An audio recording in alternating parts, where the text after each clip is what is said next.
I got time, cuz. Today I got time, cuz.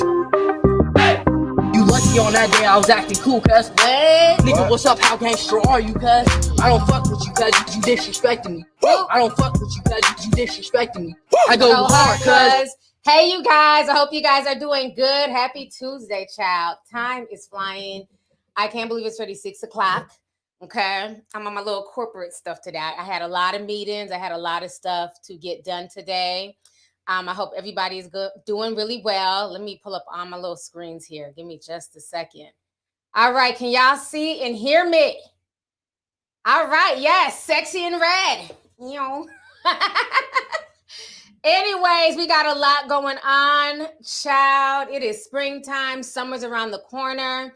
I feel great. I've lost 10 pounds and counting. I've been back on my diet, walking, you know what I'm saying, really sticking to it. So people told me in the last stream my face was looking a little bit slim. You know, I'm happy.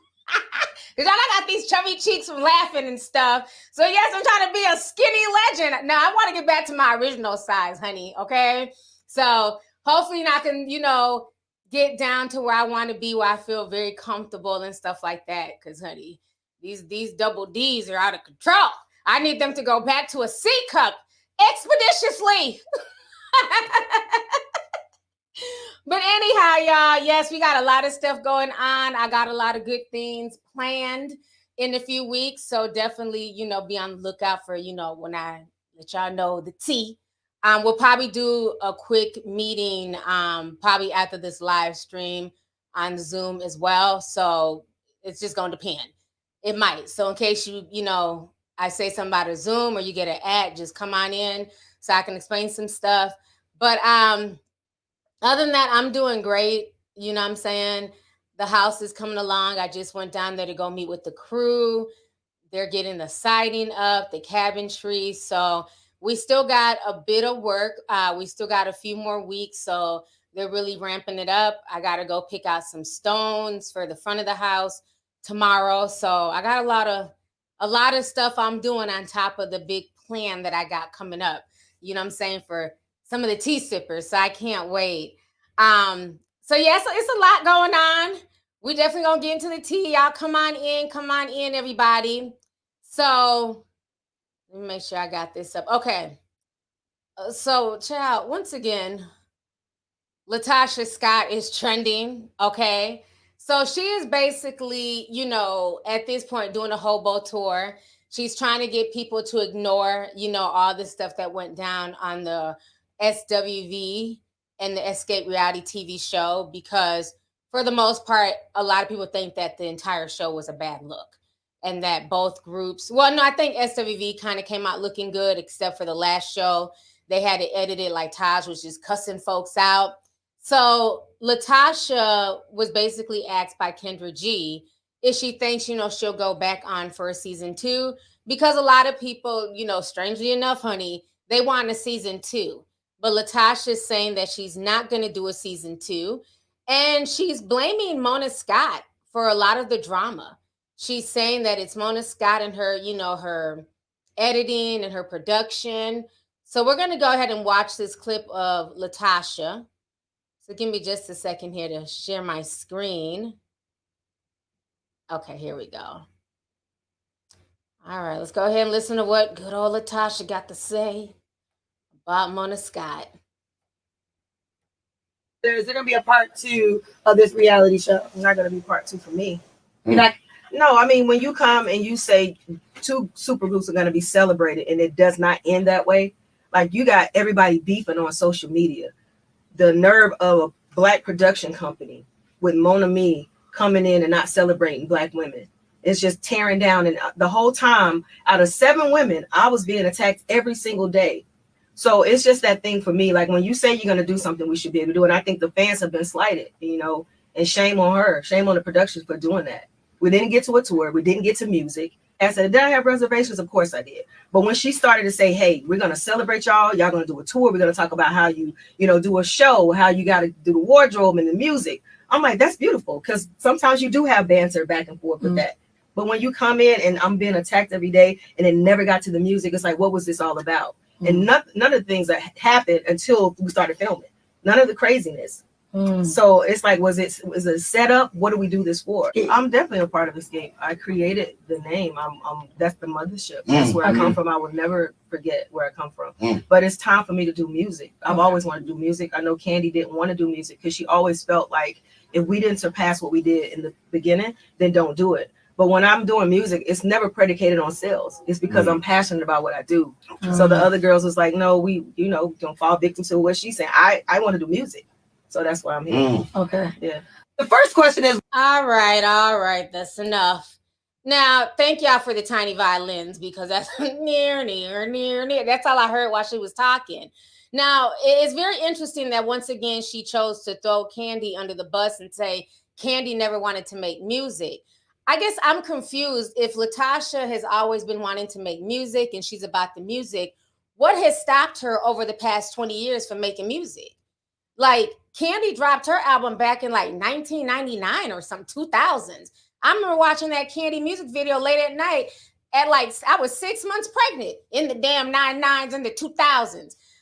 So like, what has stopped her? Why is she acting like she couldn't have been making music all these years? Let's keep it real, Latocha. Nobody would be checking for anybody in Escape, and I'm not trying to throw shade, if it was not for Candy going on to reality television and even reminding us that there was a group called Escape. Okay? Because people had, not saying that people had forgot about them. Nobody was checking for Escape before Real Housewives of Atlanta. I remember when Candy first, because like I said, I've been watching Real Housewives from day one. Okay? Well, at least Atlanta. I didn't really watch the OC and all that, but Atlanta from day one. And when Candy came on there, that was a reminder, I'm Candy from the group Escape. Oh, okay, I remember Escape. Just kick it. Just kick it. Okay, all right. So what are you doing here? Like that's what kind of came back into our psyche. Like we weren't just, randomly listening to You're My Little Secret, unless it just happened to come on like Apple Music. But once Candy was back, in our faces, it's like, okay, Escape. Then at that point, people was asking questions. Well, whatever happened to Escape? Why ain't y'all making music? So, for her to say that, oh, Candy never wanted to make music and this and that, it's just like another dig at Candy. My thing is Mona Scott shady in certain aspects? When you're doing production and things like that, at the end of the day, this is reality television. So, Latocha, you had to have known what you were signing up for. Mona Scott is not, the credited film director who made, James Cameron's Titanic. She didn't make a documentary called Fahrenheit 9/11. Mona Scott Love is known for ratchet television. So I'm confused about all this. Oh, I'm shocked at the way she made Black women look. Where you been all these years? You've never watched an episode of Love and Hip Hop? You've never watched reality television? Matter of fact, that's a lie because they did a reality TV show before this one called Just Kicking It or Just Kicking It Again or some shit with a leg in the title, child. Somebody kick her in the throat. It was called something, but it was on Bravo. So this ain't your first merry-go-round with reality television. And that first, the first reality show that they had a few years ago, it really wasn't a good look for them back then. And then at that point, that's when Candy didn't want to have nothing to do with the group. So the other three, they went on their own little tour, doing Escape. I think they were called Escape 3 or something like that. So yeah, something with a leg, child. So for her to try and act now like, oh, this is Mona's fault. This is production's fault. Absolutely not. Production is just there to film. Okay. So the fact that your sister brought up y'all skeletons, that is between y'all. Production can't make Tamika come out and talk about you owing her $30,000. Production, the only thing they do is set up lighting and they mic y'all up. They sit y'all in them fancy chairs and they ask y'all questions. But y'all basically create the show. Production didn't have you coming into those meetings with a nasty attitude and a scrawl on your face. Y'all remember when they first met with SWV and Taj had put everything together with some type of little banquet style setup. And Latocha walked in there with a nasty attitude, barely wanted to speak, barely spoke to her sister, Tasha, well, what's wrong?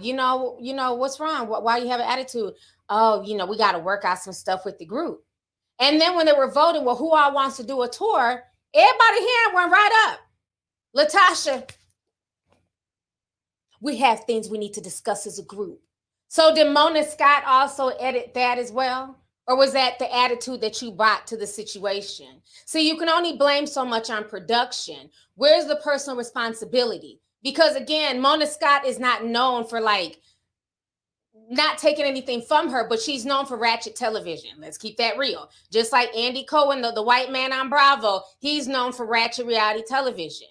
Anybody going on the Real Housewives, you have to bring drama. If you're thinking that you're just going to be on there and just be cute, you won't be there next season. Ask all the people that they have replaced over the years. You got to bring the tea. You got to bring the drama.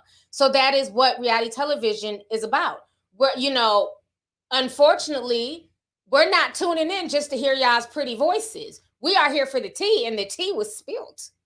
And I think she's upset because the tea that was spilt makes her look really bad. And I've given this lady advice, not saying that she even watches my videos, but I've given her advice. And she's not going to be able to move on until she takes ownership and personal responsibility for what she did wrong in her relationship with her sister. There's no way to move forward until she takes accountability. And it seems like, I thought by now she would have taken some type of accountability, being that she was boohoo crying a few weeks ago and wiping snot off her nose. But it seems like she's back blaming other people for her behavior. Now, Tammy Roman ended up commenting on that post. So let's go ahead and read what good old Tammy, who also did reality television, might I add. Let's see what Tammy Roman had to say to Latasha. Just kind of bump that up. Okay. So Tammy Roman, we know her from Ratchet Basketball Wives and, the Real World back in the day. So Tammy says, at some point you have to step back and 1, say, I'm sorry. 2, my sister didn't know about the checks and I was in a tight and my husband set up a hustle I didn't oppose. 3, I can make payments to you back. 4, I really don't like Candy and she doesn't care for me, and that's okay. But we made history together and I'm professional enough to break this bread now. 5, I did the show to use as a platform for my solo project. I've seen Love and Hip Hop. I knew what time it was. 6, my husband cheated and I'm going to stick beside him. 7, God blessed me with escape, so I'm going to honor that journey. A compromise for me is I won't sing on overtly sexualized songs, but who can I run to is. 8, my gospel album title is Let He Without Sin. 9, I'ma stop doing interviews. So that is what Tammy Roman had to say. That is the advice that she is doling out to Latasha Scott, and I don't disagree with her. I mean, I think at this point, Latasha needs to hang it up. She needs to stop doing these interviews. It's not making her look better.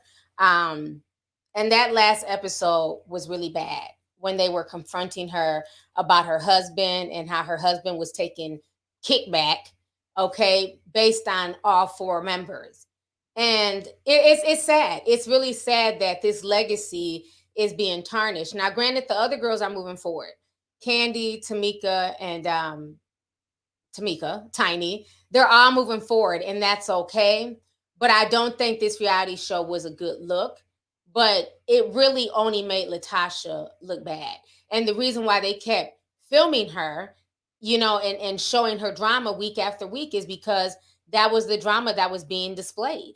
That was the drama that she was bringing on. And I think at this point, Latasha's upset because this show, like Tammy said, was supposed to be a jump off point for her gospel album. I don't know about y'all, but I'm not checking for a gospel album from somebody who is nothing more than an agent of chaos. This whole situation has been chaotic. The way her husband, they're saying he's out here, sleeping with people, cheating on her. That's not gospel-like. So I think a lot of people are not checking for this gospel album, and she's upset about that. Even on the reviews on her album, there's more negative reviews about the show than even the album. So Yeah, the whole thing is a mess, child. It's a mess. So let me go ahead and read some of these super chats here. Let's see. JTV says, you caught me at a bad time, T. I was visiting my high school for the spring concert, but I'll catch a playback. Celebrating 9 months as a tea sipper. That's what's up. Thank you so much for coming through. JFan97 says, does expeditiously mean at extremely slow rate, almost unnoticeable? No, that's not what that means. Anyways, Sweetie from the Discord says, I wasn't expecting you to go live, Auntie. Thank you so much. Thanks for coming through.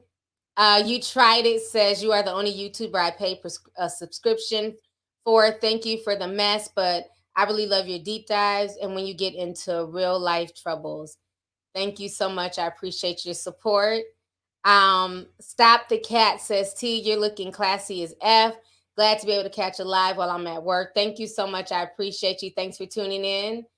Let's see here. Jatoya Hale says, love the baby tea sipper you posted. Too cute. Oh, on my Instagram. Yeah, he was adorable. I was so happy when his mom sent me that video. I just happened to catch it in my DM. So he was too cute. You know, the babies be tuning in too. They tune into whatever their mamas is watching. Let's see here. Sabs says, let's get the likes up. Yes, y'all. Please hit that like button, please. Thank you, Sabs. Regina Sanders says, I love the look on you, sis. Red looks good on you, boo. Love you, sending you good energy. Thank you so much. I appreciate it. Michelle sent 1999 says, hey, T, hope all is well. Have you heard of the Ralph Yarrell story? Extremely sad. It happened in my city of Kansas City, Missouri. It's off the chain right now. The devil is working overtime. Things are getting more violent by the day. Was that the young boy? I think they said he went to the wrong house and was killed. I'm Googling now. I know they said they arrested the guy, Andrew Lester. So they've charged him with 2 felonies for shooting Ralph. Let me pull this up real quick here.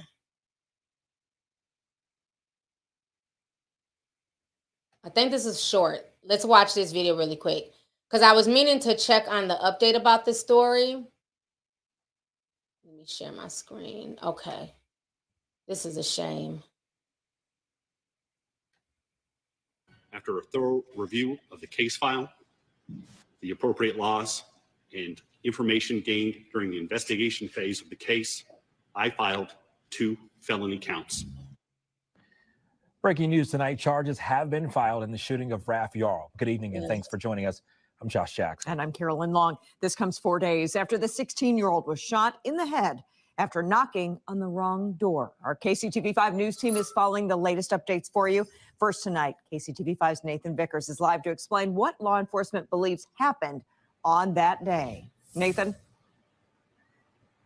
That's right. Well, Lester is charged with first-degree assault and armed criminal action. I have those charging documents right here. They outline what law enforcement say happens, and Prosecutor Zachary Thompson took us through some of those charges earlier today. Here's what he told us. He told us that the charging documents reiterated that police narrative that Yarl had come to pick up relatives and had gone to the wrong address. He rang the doorbell but did not enter the home. According to the charging documents, Lester fired twice at Yarl with a .32 caliber Smith & Wesson revolver. He shot through the door, hitting Yarl in the head and chest. Lester cooperated with police afterward, but was not arrested at the time. The 84-year-old man told police he was scared. It's unclear where Lester is right now. He's not in custody and he's not at home. Neighbors told us he was staying with someone. Thompson said his office approached this case impartially and objectively and believed that the justice system worked appropriately. Okay, I'm not. That was 10 minutes. We're not gonna play all of that, but I'm glad for the update. He should be arrested and charged with a felony. You know, it's just really disturbing, all of the stuff that goes on. You know, it's like you can't even go to the wrong house. You know how people pop up at my house by accident? You know, kids selling candy who pop up. There was a little boy who came the other day selling coupons for $20. I said, well, here. I gave it to him. It was, you know, for his church or something like that. But imagine if he would have rang. I wasn't expecting this little boy to ring my doorbell. I didn't know who the heck this little boy was. I would have never gone to the door with a gun and shot first and asked questions later. It's just, it doesn't make any sense.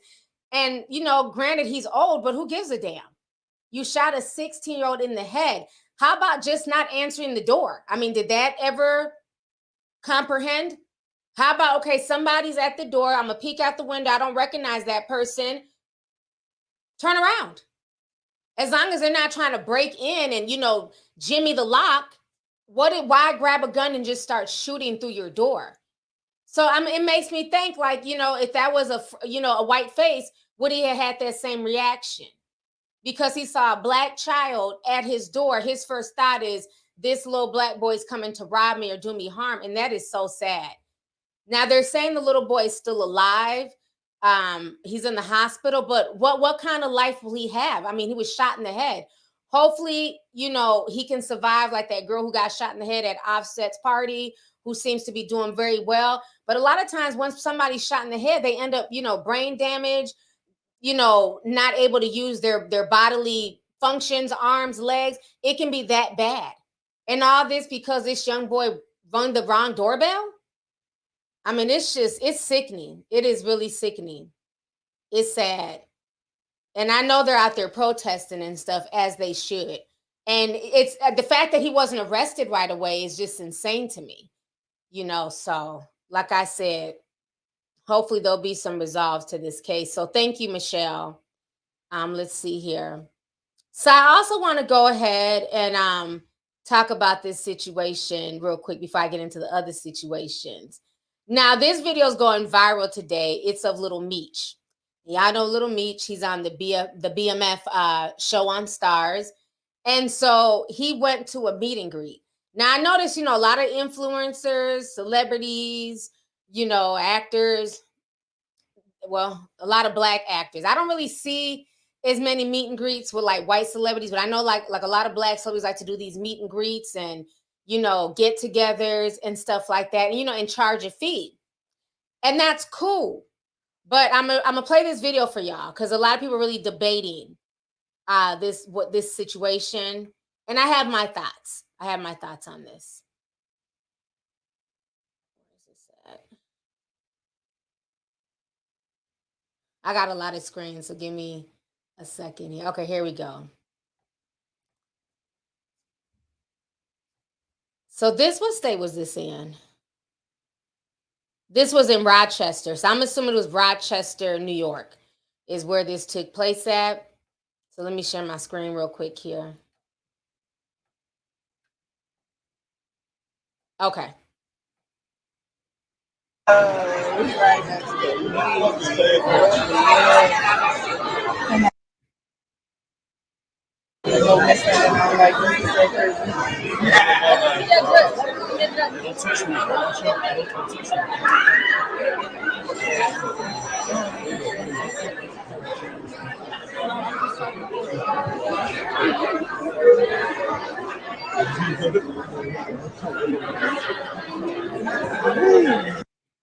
All right, so y'all just watched that video. Let me come back on the screen. So a lot of people are kind of conflicted about the video. You know, of course, people should keep their hands to themselves, and I get that aspect of it. But for me, I'll never co-sign like a man being overtly aggressive to like just a female. She's really saying, let me see your drip. So it wasn't like she was grabbing his junk and all this. So she's saying, let me see your drip because she wants to take a picture. He's like, get the F off me. Don't touch me. And sir, you just got famous. Bring it down just a tad bit. I just feel like a lot of these folks do these meet and greets and they want the money from the fans, but then they get there and act like they don't want to be there. And it's not just him. I've seen this with a lot of influencers, podcasters, where they want the money. They want people to come and buy tickets and buy merch, but they don't want to take pictures. They want you to stand over there. They're talking about they're antisocial, but you're not too antisocial to take my money. Because if you're antisocial, then don't do an event. I don't know. I don't know how I feel about that because I felt like, I could tell she was just trying to be playful, like, hey, turn around, let me see your drip, because he was facing the other way. But it's like you're not even interacting with the other girl. The other girl's trying to talk to him. He's just stone-faced, trying to look every which way in his dark shades.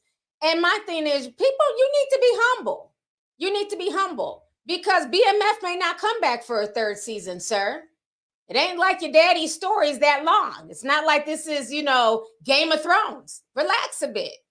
You know what I mean? Like Game of Thrones gave us a good 8 years. Granted, I watched it in 2 months, but still, the BMF story would not be here 8 years from now, except for in reruns. So, you bring it down just a notch. You know what I mean? I didn't like that. And then it's one thing to say, don't touch me or, please chill, Shotty.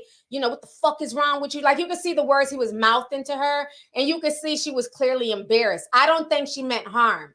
Now I get some fans who act overzealous, you jumping in shit and trying to pull my hair and pull my jacket. I get that. Now you doing too much. But her just tapping him lightly saying, hey, let me see your drip. I kind of felt like that was a bit much. I feel like whenever I've done, it ain't been a whole lot.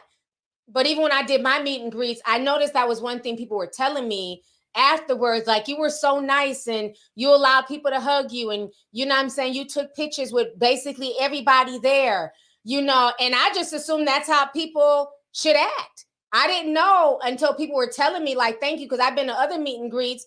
Half the time they won't come off the stage. They won't talk to nobody. They got to make a grand entrance. They're an hour late, so yeah, I think I wasn't really feeling that, and I'm not, like I said, you do have to respect people's comfort zones, but there's a difference. When somebody's vibe is being nasty, you know what I'm saying? You can tell when somebody's vibe is being off or they're being threatening or, grabbing on you aggressively versus somebody say, oh, let me see your outfit. Okay, all right. You can tell the difference. So I didn't like that.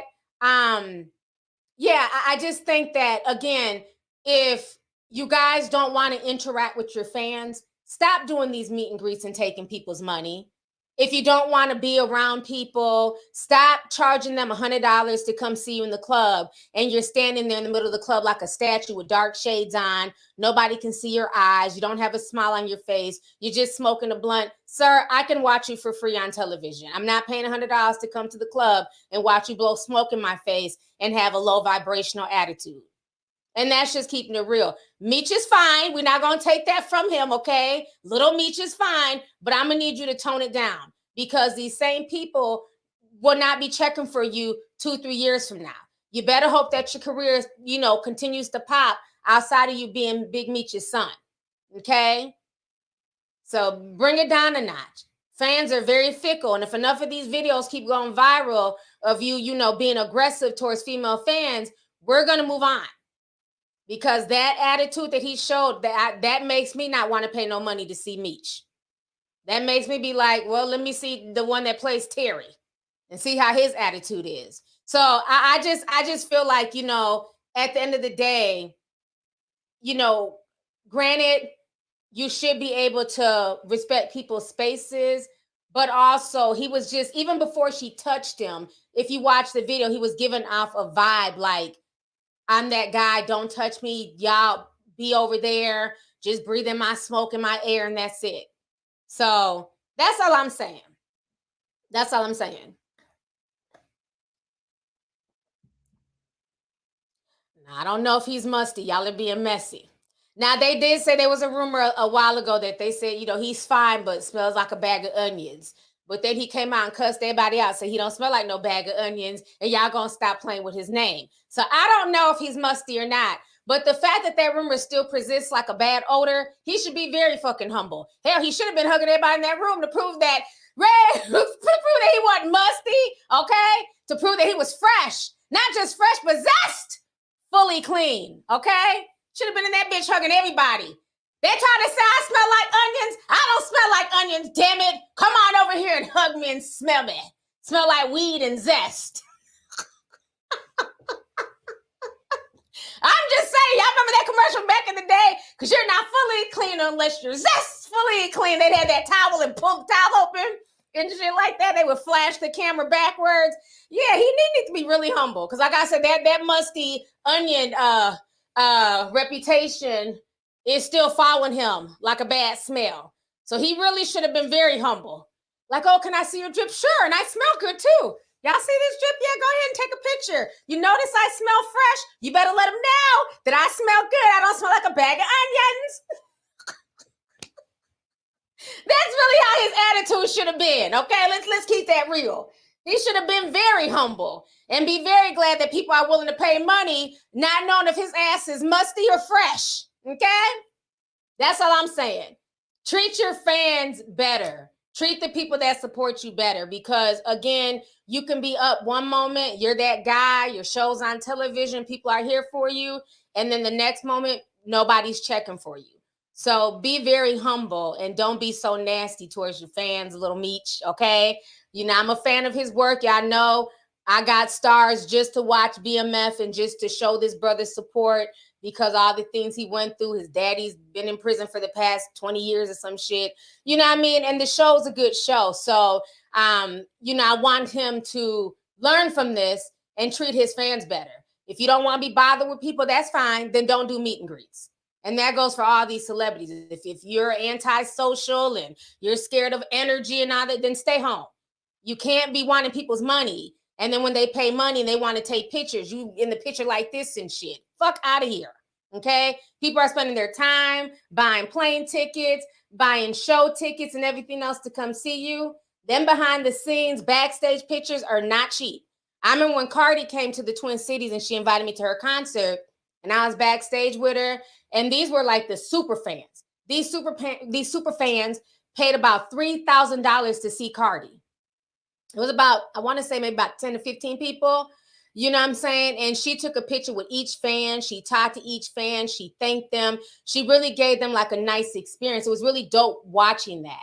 You know what I'm saying? And that's the least you can do. Somebody paying you $3,000 for a picture and a hug? Shit. I might have to twerk on you for $3,000, bitch. Hey!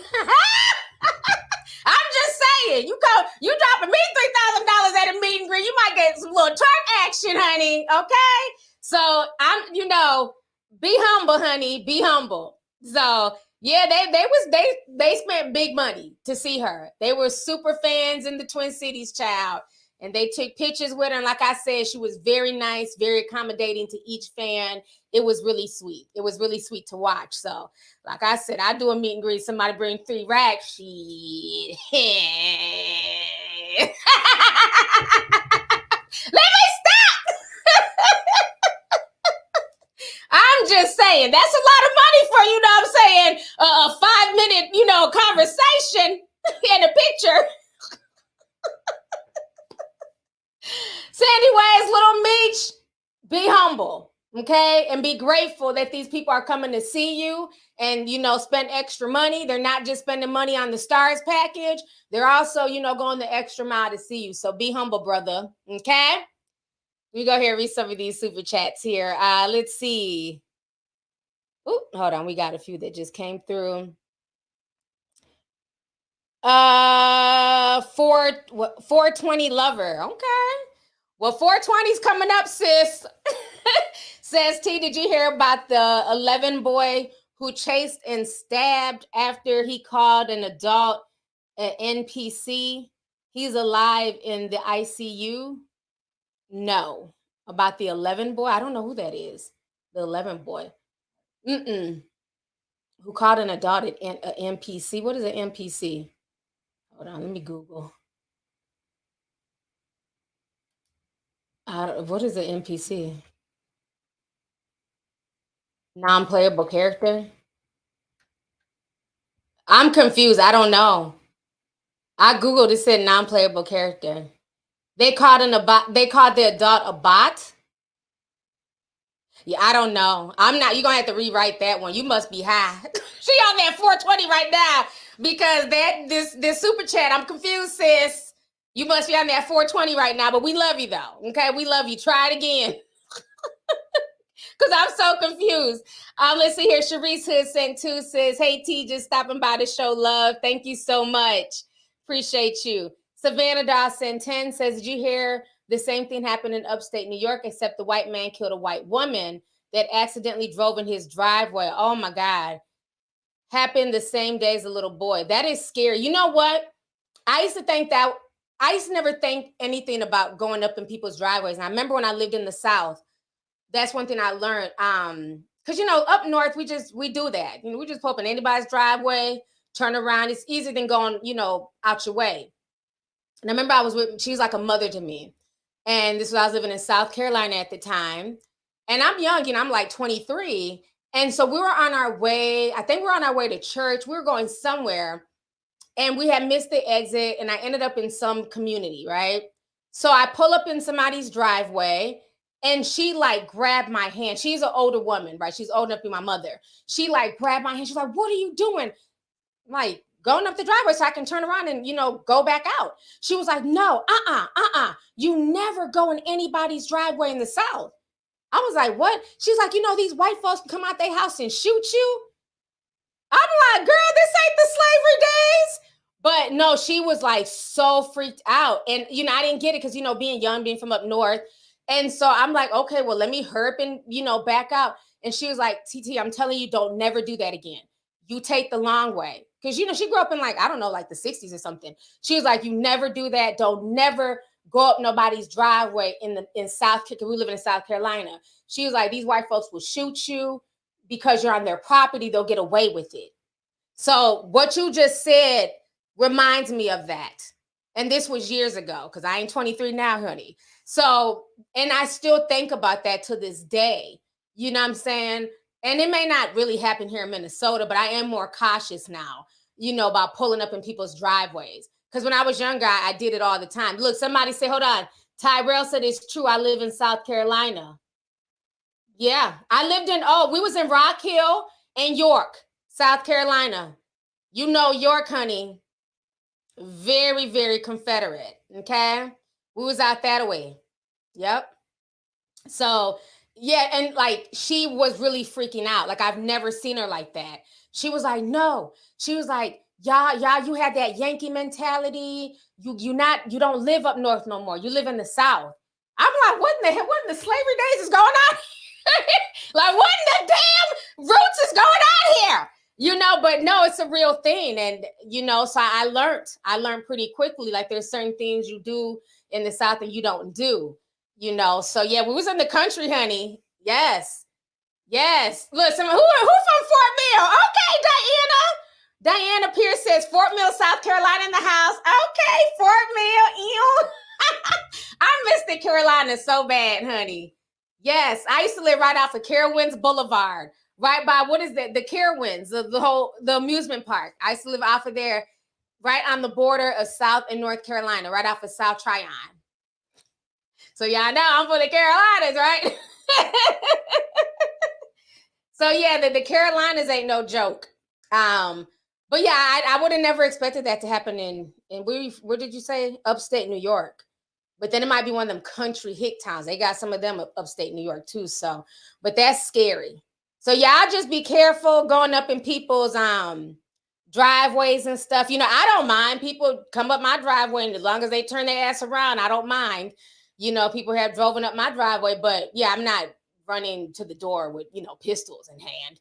But yeah, some people do. So I remember that. I remember her telling me that, and I was just like, and I thought, you know, she was over exaggerating, like, oh, you're tripping. You know, this is because it was like in 2000, like the early mid 2000s. I'm like, this is not the 60s. What are you talking? She was like, I don't care if it's not the 60s. This is still going on in South Carolina. You do not go on somebody's driveway. She checked me that day on the way to church. But shout out to all my 813s and 704s in the building. 8032, South Carolina, 803. 912. All right. Thank you for the super chat, though, sis. Let's see here. Kayla says, Jay Barber hates meet and greets, but keeps offering them. I paid $2,000 for one just for him to cancel and only refunded a couple $100. I got my full refund, though. Now, Bow Wow was nice at his meet and greet. Yeah, some of y'all fans really be paying. And like I said, it's not for me to judge. It's not for nobody to judge, because if you're a fan of somebody and you're willing to pay that money to meet them, then that person should understand, like, they are going above and beyond. They're not just buying your tickets. They really want to meet you as well. And it should be an experience for that fan. So I'm really sorry that JB just canceled on you, but I'm glad you're able to get your money back. The fact that they try to first offer a couple $100, they would have had life effed up. I'd have called my credit card company ASAP. Oh, we're going to get back this $2,000. Okay? I mean, the fact that, that's why I don't understand. Why keep doing meet and greets if you don't want to be there? If you don't want to be bothered and the fans get on your nerves, you just want to perform and go home, that's cool. Put on a show and go home. Why charge the extra money for meet and greets? And then you get back there, the person got an attitude. They don't want to sit next to you. They in the picture looking like this. As if it's a free picture. Like, come on now. I'm not going to be in the picture cheesing and shit, smiling from ear to ear, and you in my picture like this. Been done fought, JB. Better get it together, bitch. We paying these fans better let these celebrities know y'all are, paying their bills and making them hot. So you're not gonna treat me like trash if I pay $2,000. You're gonna come in there with a hop and a skip in your step, bitch. Okay? That's crazy. Yeah, people will pay that. I mean, and that's her right to do that. People do with their money what they deem, worthy. And if she felt the need to pay that much money to see JB, then so be it. She ain't going to be the first. She won't be the last. But I feel like at the end of the day, there needs to be a respect factor. And some of these fans be doing too much. Now, one thing I will say about beat him down Chris Brown, because he need every last coin he can get. He's very good with his fans. Now, his meet and greets aren't cheap. I think they're like $3,000 and up. But Chris Brown will have you in a headlock if you ask him, or he'll pick you up. He'll, he'll probably dance in front of you, give you a little strip tease. Chris Brown does go hard for his fans. He needs to keep them fans happy because half the country ain't fooling with him. So Chris Brown, he'll do a picture with a headstand if you let him. Okay, you pay him enough, he'll be upside down in a headstand, legs clapping and shit. Let me stop. But yeah, Chris Brown goes hard for his fans. He do. He go hard for Team Breezy. I'm not going to lie. I'll give him props for that. Is that he will go hard. He will dance and twerk and, make you feel like you're going to prom with his ass. I know that's right, Chris.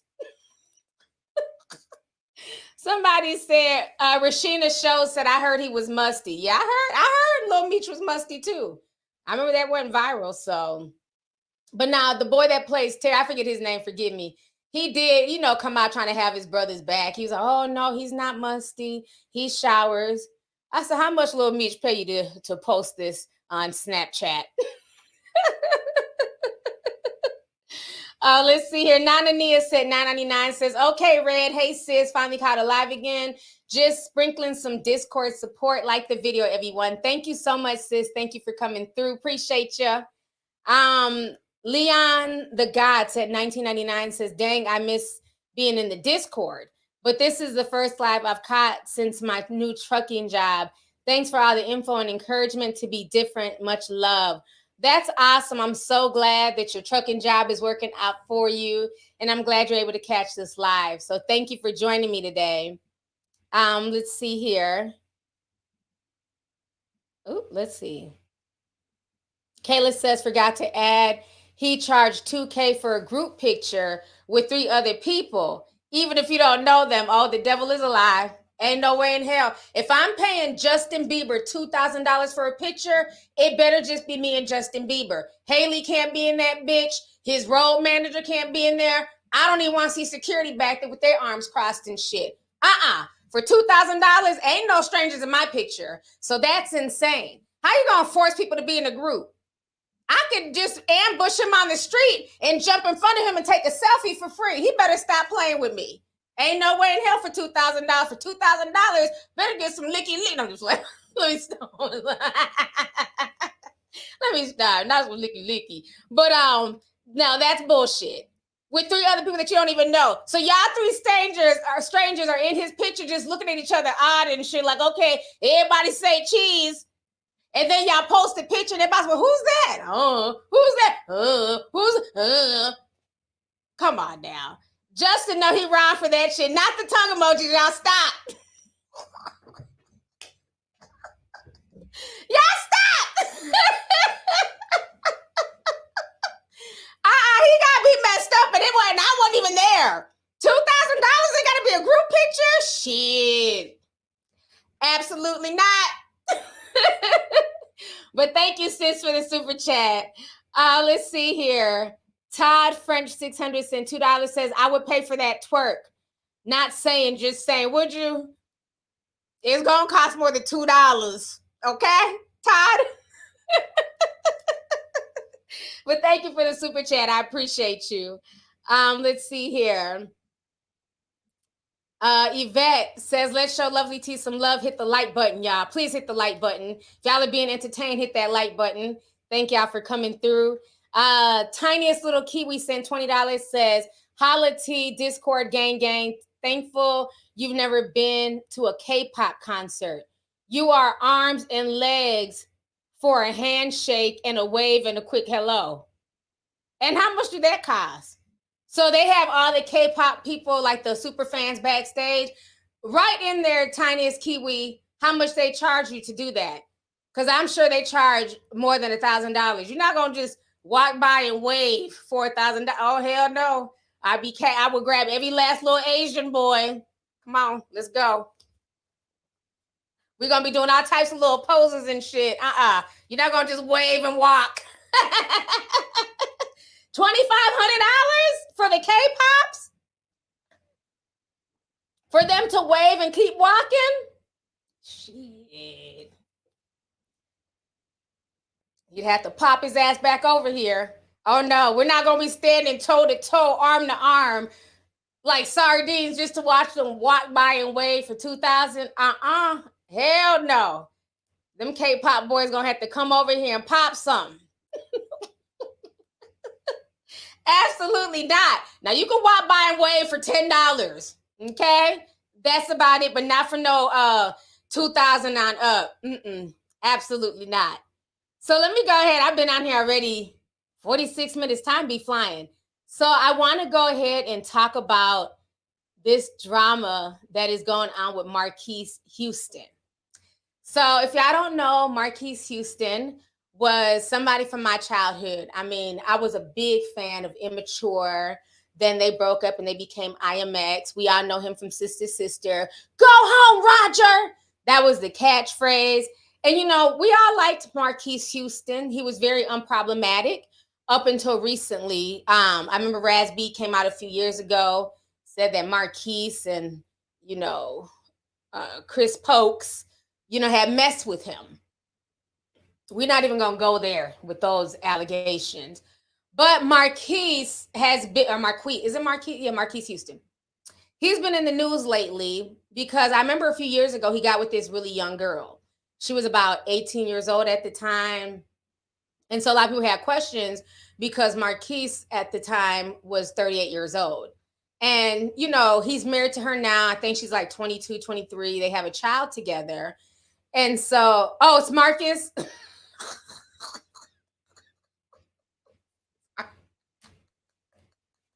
Somebody said it's Marcus. I'm sorry, it's been a long day. I'm like, this don't sound right. Why am I calling him Marquise? I'm running on this much sleep. It's been a long day. I'm saying like Marquis. It don't sound Marcus. Sorry.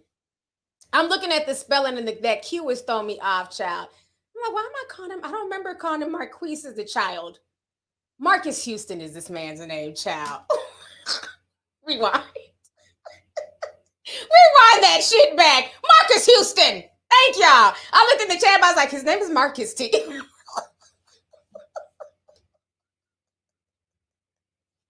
is why I love my live streams. You never know what you gonna get over here.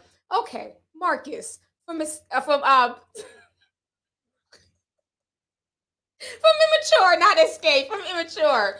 So he is in the headlines, okay? He's married to this young girl. She's half his age. I believe he's like 18 years her senior. And so he decided to do an interview, and it's going viral on social media with Page Six. And in this interview, Marcus, darling, okay, is basically explaining why he does not date women his own age. And he's saying that women his age come with a lot of baggage. So this is causing a lot of controversy, and I want to talk about this. So we're going to go ahead all together, and we're going to watch the interview of Marquis, aka Batman from Immature, talk about why he does not want to date women, basically, who are in, you know, their 40s, because he's 41. And this was somebody that, you know, as a child, I did like. I thought he was really dope. So we're just going to listen to him, to what he has to say here. All right.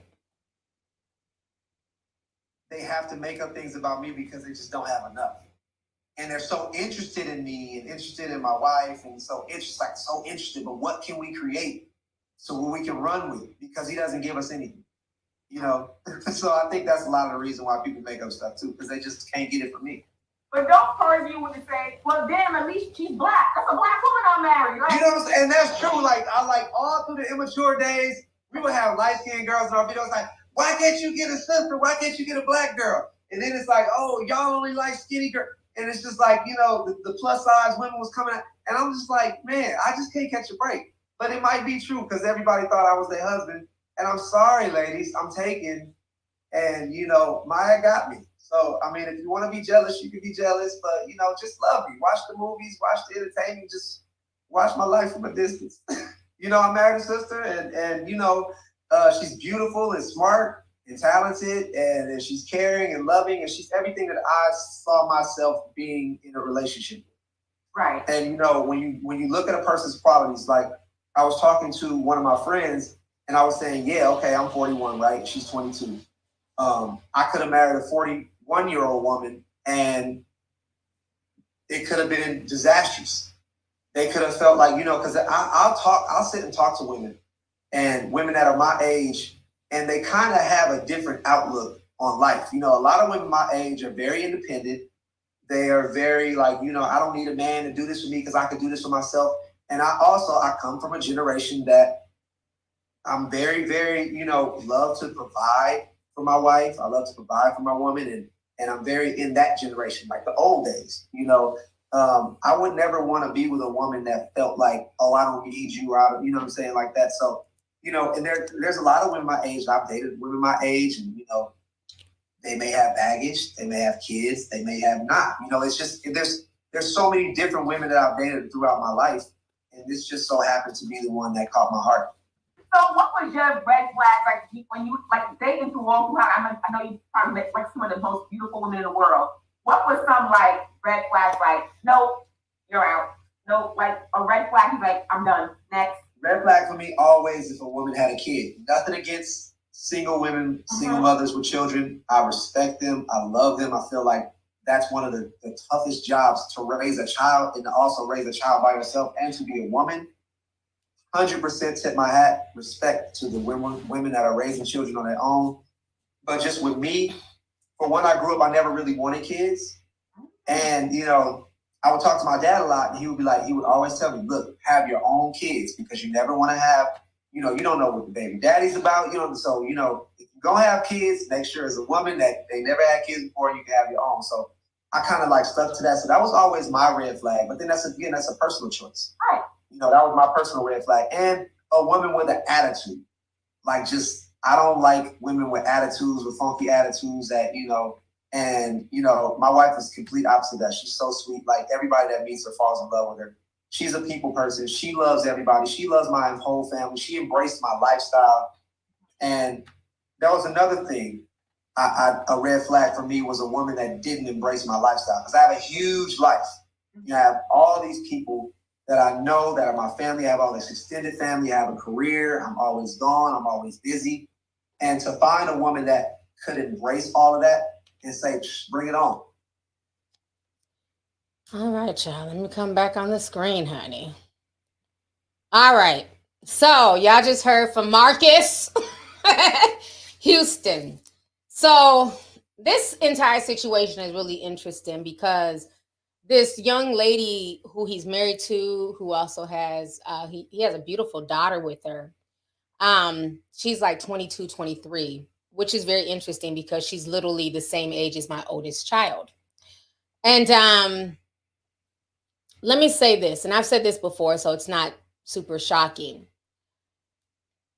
I do feel like people who don't have children have the right to be picky as far as, if I don't have kids, I don't necessarily want to date somebody with kids. I can respect that. You know what I'm saying? And that goes for men or women. I've always said that if you don't have children, you should be looking for other people who don't have children. So that way you guys can have kids together. It's more special. I hate when I see young girls who are in their mid-20s and they're with a guy who has like 5 kids by 5 different women. They don't have any kids. They're trying to play stepmom. They'll eventually be baby mama number 6. I just hate that. So I'm not mad at him saying that he doesn't want a woman with children. Why? Because he doesn't have children. That is his right. I don't take offense to that as somebody who has 2 children, okay? But I don't like this attitude of where people think that because you have children, you also don't have no standards. Bitch, you got me all messed up. We gonna talk. So I have 2 kids. I was also married to my children's father. So just because somebody is a single mother with children does not mean that they have standards. Don't mean they were out here just having kids willy-nilly by any and everybody. And for me, I won't talk to a guy who has more children than I have because and especially if you have different baby mamas, it's really going to depend. It can't be more than 2. I'm not trying to date a guy who has 6 kids by 6 different women and 6 different baby mamas. Absolutely not. If I'm not bringing 6 baby daddies to the table, I'm not accepting somebody who got 6 baby mamas. So I hate when people have this attitude that because somebody has children that they don't have standards or they're just willing to accept anything. Absolutely not. Okay. So I'm not mad about that. I think if you don't have children, you have every right to say, hey, I don't want a woman who has 2 kids. I don't want a woman who has a baby. That is your right because you don't have a baby. So I can respect that for men and women. I've always said that. Okay. My issue is the fact that, let's keep it real, Marcus, you're way older than this young girl, right? So of course she's not necessarily going to be coming to the table with a child unless she was a teen parent. So what you've done now is put her in a position, right, where she's your wife, she's born your child. But let's say 10 years from now, it doesn't work out. Okay. Let's say 10 years from now, God forbid, y'all break up. She finds her worth. She realizes that you groomed her allegedly, and she decides to move on. So now is your wife at that point baggage? Is your child baggage? Is your child unworthy of being loved by a man who's willing to accept her and that child? You see how hypocritical and messed up that is? That you're saying this because you're with her right now. But if y'all break up and she decides to go her separate ways, should a man then look at your own daughter as trash and baggage and she's unworthy of being loved because you're the father? So we got to watch the things that we say. Children are not baggage, okay? Children are human beings that deserve to be raised by both a mother and a father in a loving home. But things happen, people separate, people break up, you know what I'm saying? Everybody's backstory to how they came into being a parent, male or female, is different. You have the right to choose and, do what deems worthy for your life. But I just hate this misconception that people are constantly calling other people baggage. And just because somebody's in their 40s, you are a lot different in your 40s than you are in your 20s. So saying that a woman in her 40s is, I don't need no man, I'm a strong woman, this, and that. Most women who talk like that in their 40s have been through a lot of nonsense and they are choosing peace. They're not moved by your celebrity status. They're not moved by your money. They're not moved by, trinkets. They are choosing peace, and that is okay. A woman in her 20s, she's just now experiencing life. So she's probably not as jaded. She hasn't been through a lot of ups and downs. So of course she's bright-eyed and bushy-tailed. This also goes for men in their 20s. I mean, little 25-year-olds trying to talk to me. I'm like, no, you're old enough to be my kid. They're still bright-eyed and bushy-tailed. They want to learn from you. They want to be around you. They like your energy as an older person, right? So of course the energy is going to be different. Because I could take that same conversation and say, when I see men who are in their 40s, they come off jaded, bitter, always complaining about child support, but somehow no personal responsibility to the fact that they got 5 different women pregnant, hence why they're on child support and still paying child support. So it's just an age thing. You know what I'm saying? As you get older, you've experienced more good, bad, ups, downs. But again, we also have to remember that energy attracts energy. So if you're only attracting bitter 40-year-olds, maybe you yourself are a bitter 40-year-old, sir. Maybe you're upset because your name is not mentioned with the greats. I forgot his name was Marquis. We can go back to a few minutes ago when I kept calling him Marquis. Nobody mentions this man's name. And I'm not taking away from him. He could sing, and Immature was a cool group. But nobody's, oh my God, I remember, and then Immature and IMX. Nobody's talking about them like that. You weren't B2K. You weren't even New Edition. So maybe you yourself are bitter because your career hasn't popped since Go Home, Roger. I'm just keeping it real. Because again, if you're so light and bright and happy, because you said that's what your wife is, that's, what attracted you to her, that should be the energy that you're portraying to any woman who's coming around you.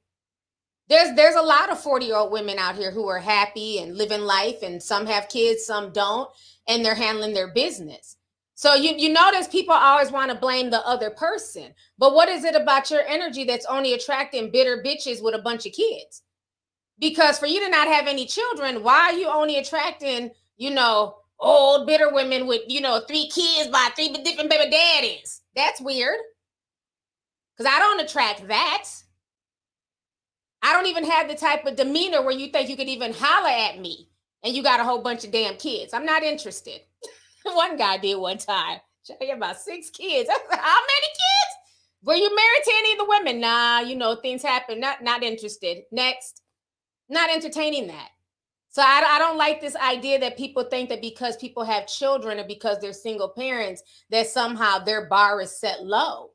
Absolutely not. You can still set the bar high. You can still have standards, and you can date people who have children, and again, and I'm even as picky as, okay, you have 2 kids. What are the ages? Are your kids closer to 20 and getting out the house, or do you have a 2-month-old baby? I might have a dude trying to talk to me. He had a 6-month-old. You and your baby mother need to work this out. I'm not talking to a guy with a 6-month-old child. I'm not interested. If I want a 6-month-old child, I'll get knocked up and have one myself. And then it's a new baby. You got to deal with the crazy baby mama because she don't want you around her newborn, which I definitely understand. So you got to be really picky about certain things when people have kids. You know what I'm saying? Do you only have daughters? Are you just a girl dad? What are their ages? Because I'm a boy mom, even things like that, you got to really, look at. Because I remember, somebody I went to school with, the parents fell in love. She had, her mama, the little boy had the daddy. Now the boy was fine. We all liked the boy. Well, guess what happened? They started messing around and got pregnant and had a child. So those are all things you got to weigh, because this ain't the damn Brady Bunch. Some of these kids will start, stepbrother or not, them parts work. And ain't nothing more weirder than having a baby by your stepbrother, but it happens. So these are all things you have to, for real, it happens.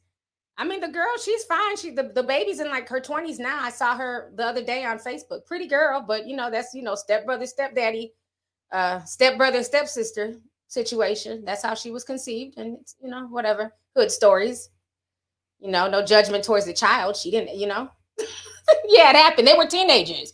That's what I'm saying. So these are all things you have to really take into account when dating. When getting in a relationship with somebody, like that's cute. We in love. But guess what? Your son is like fine as hell. So now she's in love with your son. Okay. So yeah, it really happens. Yeah. They ended up being teen parents. It was I'm gonna stop because everybody knows what I'm talking about. We gonna stop, but yeah, that whatever. It happens. So yeah, I just Marcus, stop. just love your wife in peace and stop doing these stupid ass interviews. You know, now a lot of people feel like, you know, he should get in trouble. What do y'all want to happen in this case? You know, I see a lot of people who are outraged about him dating this young girl. What do y'all want to happen? Because there's really nothing that can happen. Do y'all want Child Protective Services to do what? She's grown now. Do y'all want the baby at the home? There's nothing y'all can do. So I feel like it's wasted energy. Everybody keeps screaming he's a groomer and she needs to leave him. She's not going nowhere because if he groomed her, she's found a comfortable home. Because it seemed like she was a runaway. Her parents and her family weren't really there for her. So he basically exploited that. But I find it interesting that he says that he's known her since he was 17, but he made sure to not holler at her until she was 18. Okay, sir. But again, these relationships to me, they're not like, this is nothing new. Like Marcus is not the first to do this. That's why I feel like sometimes social media has all this outrage because it's cool to be outraged about something. But a lot of y'all's grandparents, okay, check your grandfather's age versus your grandmother's age and then come back and holler at me. Because a lot of y'all's grandfathers were in their mid to late 20s fucking on grandma who was 13, 14, 15, 16, 17. It don't make it right, but that's what I'm saying. Let's not act brand new. Like this is something new and that this has never happened. And if your grandpa didn't do that, then bless his old heart. But there's a lot of grandparents who there's several years differences.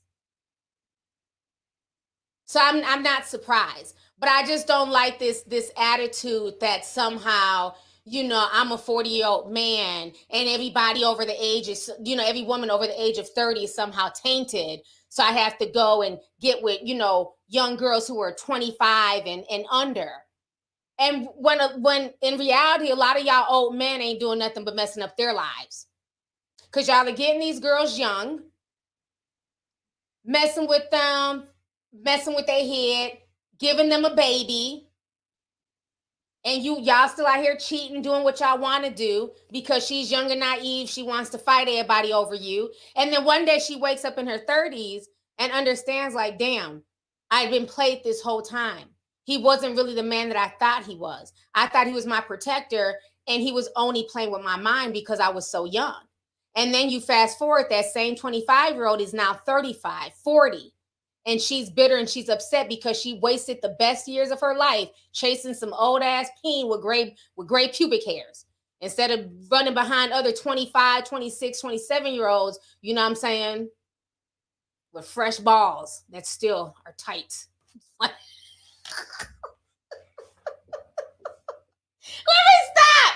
You know what I mean? I'm just saying. A lot of y'all be messing up these young girls, and then these young girls that y'all done, you know, mess with and fuck with in their 20s, now they're in their 30s and 40s and mad and bitter. So if a lot of these 40-year-olds feel away, look at your daddies and look at your uncles. Because a lot of y'all's uncles and daddies mess with their head to the point where they're angry and mad and bitter in their 40s. Like, let's keep that real.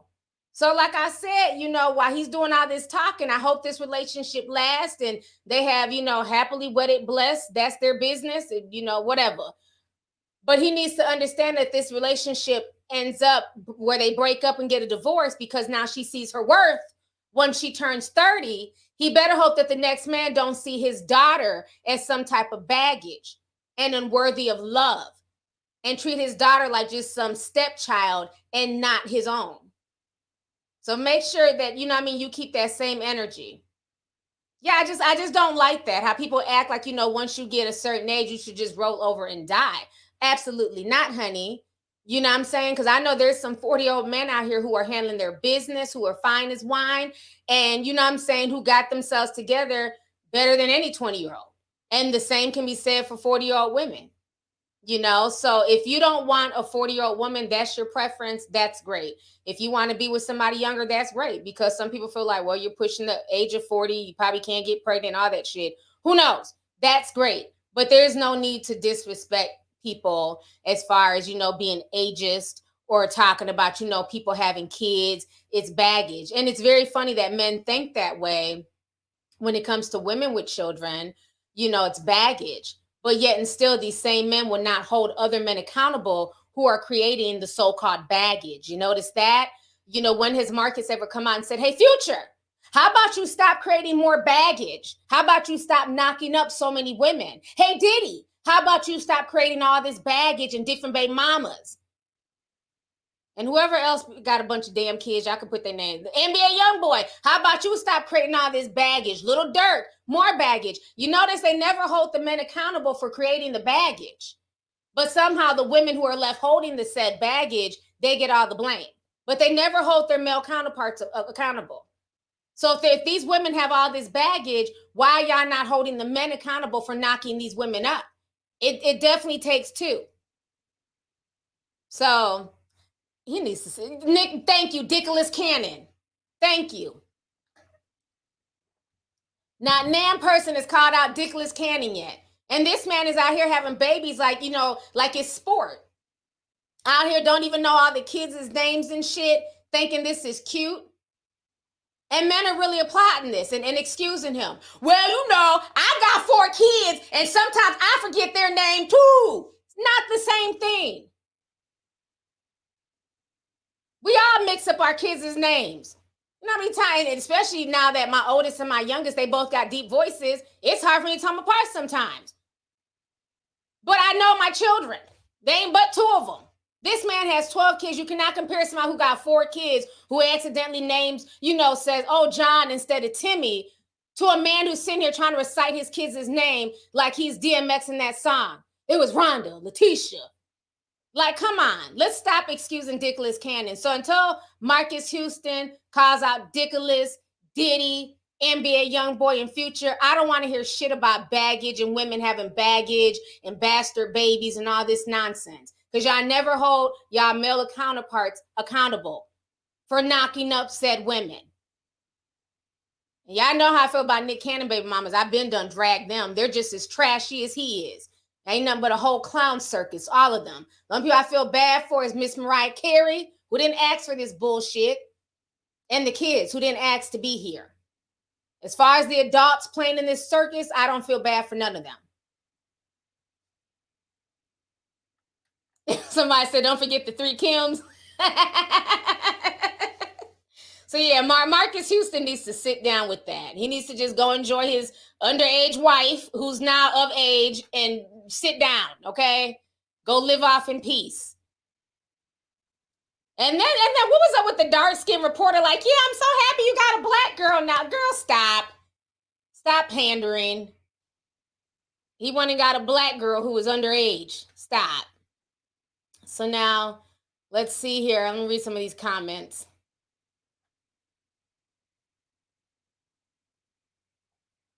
Jasmine says the real tea is what women wants Marcus around their kids. Child. Ooh.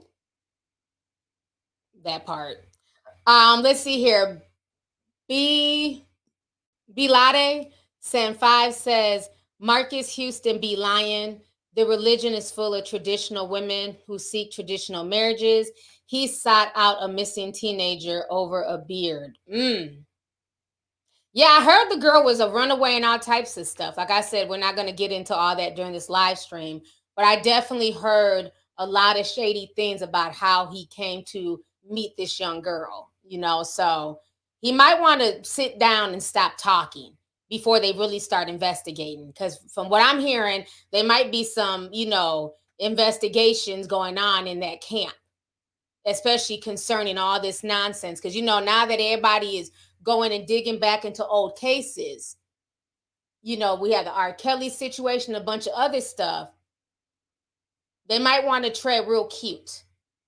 Chris and all of them and all the nonsense that, you know, allegedly they put Raz B and the whole immature crew, B2K crew through. Because from what Raz B said, Marcus was one of them also messing with him as a child. Allegedly. Those are the words of Raz B, not mine. So he might want to calm down, talk my baggage. Because it sounds to me like he has a lot of baggage tied to him as well.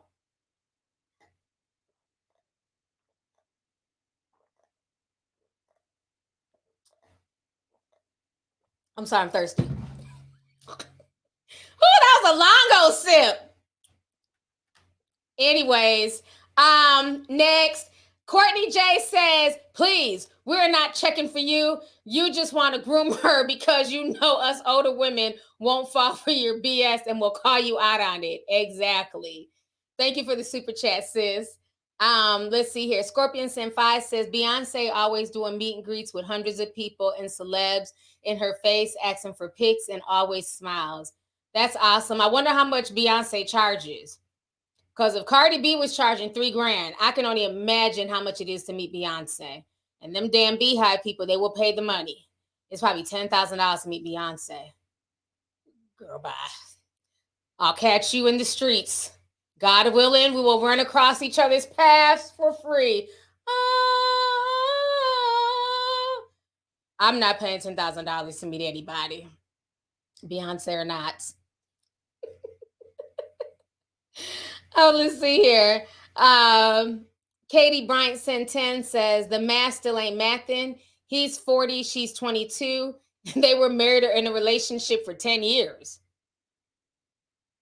22 take away 10 equals 12. 40 take away 10 equals 30. I don't think he was in a relationship with her for 10 years. I know I've been hearing about them for a while, though. I'm talking about for a few years. So for her to only be 22, she was definitely underage at some point in time, because I've been hearing about her and him for a good 5 years now. She ain't but 22. Like I said, she's the same age as my child. And I guess I just feel like at 22, because I watch like my son and his friends, they're also trying to figure out life and, you know, who they are and, you know, just working and just trying to make it day by day. None of that is interesting to me at my big age. When I look at a 22-year-old, all I see is struggle. But again, that's just me. The only thing I would think from a 22-year-old that they could do that they're of legal age would be sex. And even that's weird because that's the same age as my child. I can't look at a 22-year-old and see comfort and protection. And maybe it's different because I'm a woman.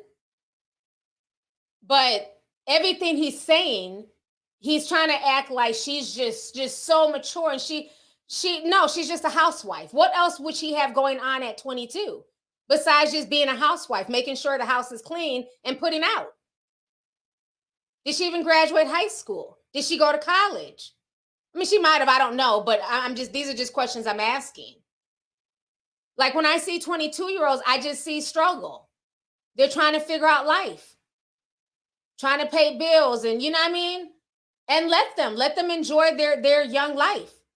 Like I wouldn't want my 22-year-old bringing home a 35, 40-year-old woman. I wouldn't. I mean, there's nothing I can do. He's grown, right? But I'd be like, well, where's the girls your age? And especially she got kids. We're not doing that. We're not doing that. We're not doing that. Have her kids run around my house out loud and shit. I remember one of my son's friends was dating, you know, an older woman. She was like 30. He was like 21, 22. She had like 2 kids. And they were just running him ragged. I said, why are you even being bothered? Dump her, move on. Go enjoy your 21-year-old life. Why are you trying to play stepdaddy? Let her find a 30-year-old to play stepdaddy with. You're supposed to be out here clubbing and, you know, going to school and living your life. It ain't your job to take care of her and her 2 kids. And then, you know, we put these young folks in a situation to play, you know, step parent and all this shit. And then once they get to be 25, 30, you know, they get mad because they done spent their 20s running behind older people and their so-called baggage. Let people in their 20s live their life and have fun.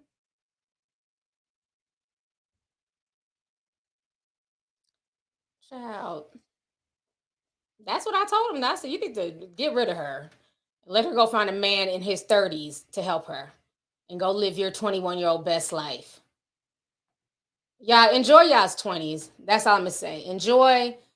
We only have one life. We only have so much time here on earth.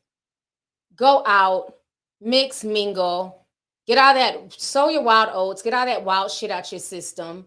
So that once you're ready to settle down in your late 20s, 30s, you're more mature, you're ready to do that, you know. So I just feel like a lot of times when older people are dating really young people, they're using them, one, for their energy, and two, to make themselves feel good. Like, oh, I can still pull that young man or young woman. Oh, I still got it. It's more like an ego thing. You know what I'm saying? Because they know a lot of people their age are not going to put up with bullshit. Like, you know, that's just what it is. At my age, you have to bring certain things to the table. I don't want to hear you're in your late 30s, early 40s, and you're still working on credit and you've never owned shit. You don't have a car. I don't want to hear that. But a 25-year-old, they're struggling too. So they're willing to entertain it because she don't have much. So, oh yeah, we can struggle together. Not me. I'm not doing struggle relationships at my big age. And I have the right to say that. It is what it is. So that's what a lot of that is. When you see a lot of people dating really, really young, a lot of times they don't have themselves together. And I'm not just talking about financially. Sometimes it's emotionally. You know, that emotional maturity has not kicked in. They still want to live and act like they're still young. I'm not doing struggle situationships. No, ma'am. Let me read a few more. Let's see here. Misunderstood said, rest in peace, Quindon Traver. Yeah. Quindon was spilling a lot of tea before he died. A lot of tea. Rest in peace to him. Let's see here. S. Brian says, YT on one won't let me post what I actually wanted to say. Such foolishness and censorship. Anywho, you look beautiful, T. Thank you so much. I appreciate you. Yes, the censorship is crazy on here, unfortunately. I've been out here an hour and 21 minutes. Oh, wait, that Marquis segment, honey. That went a lot longer than I expected. Let's see here. Adelaide McKenzie says, blessings. I caught a live. It's after 1 a.m. in London. I love your uploads, T.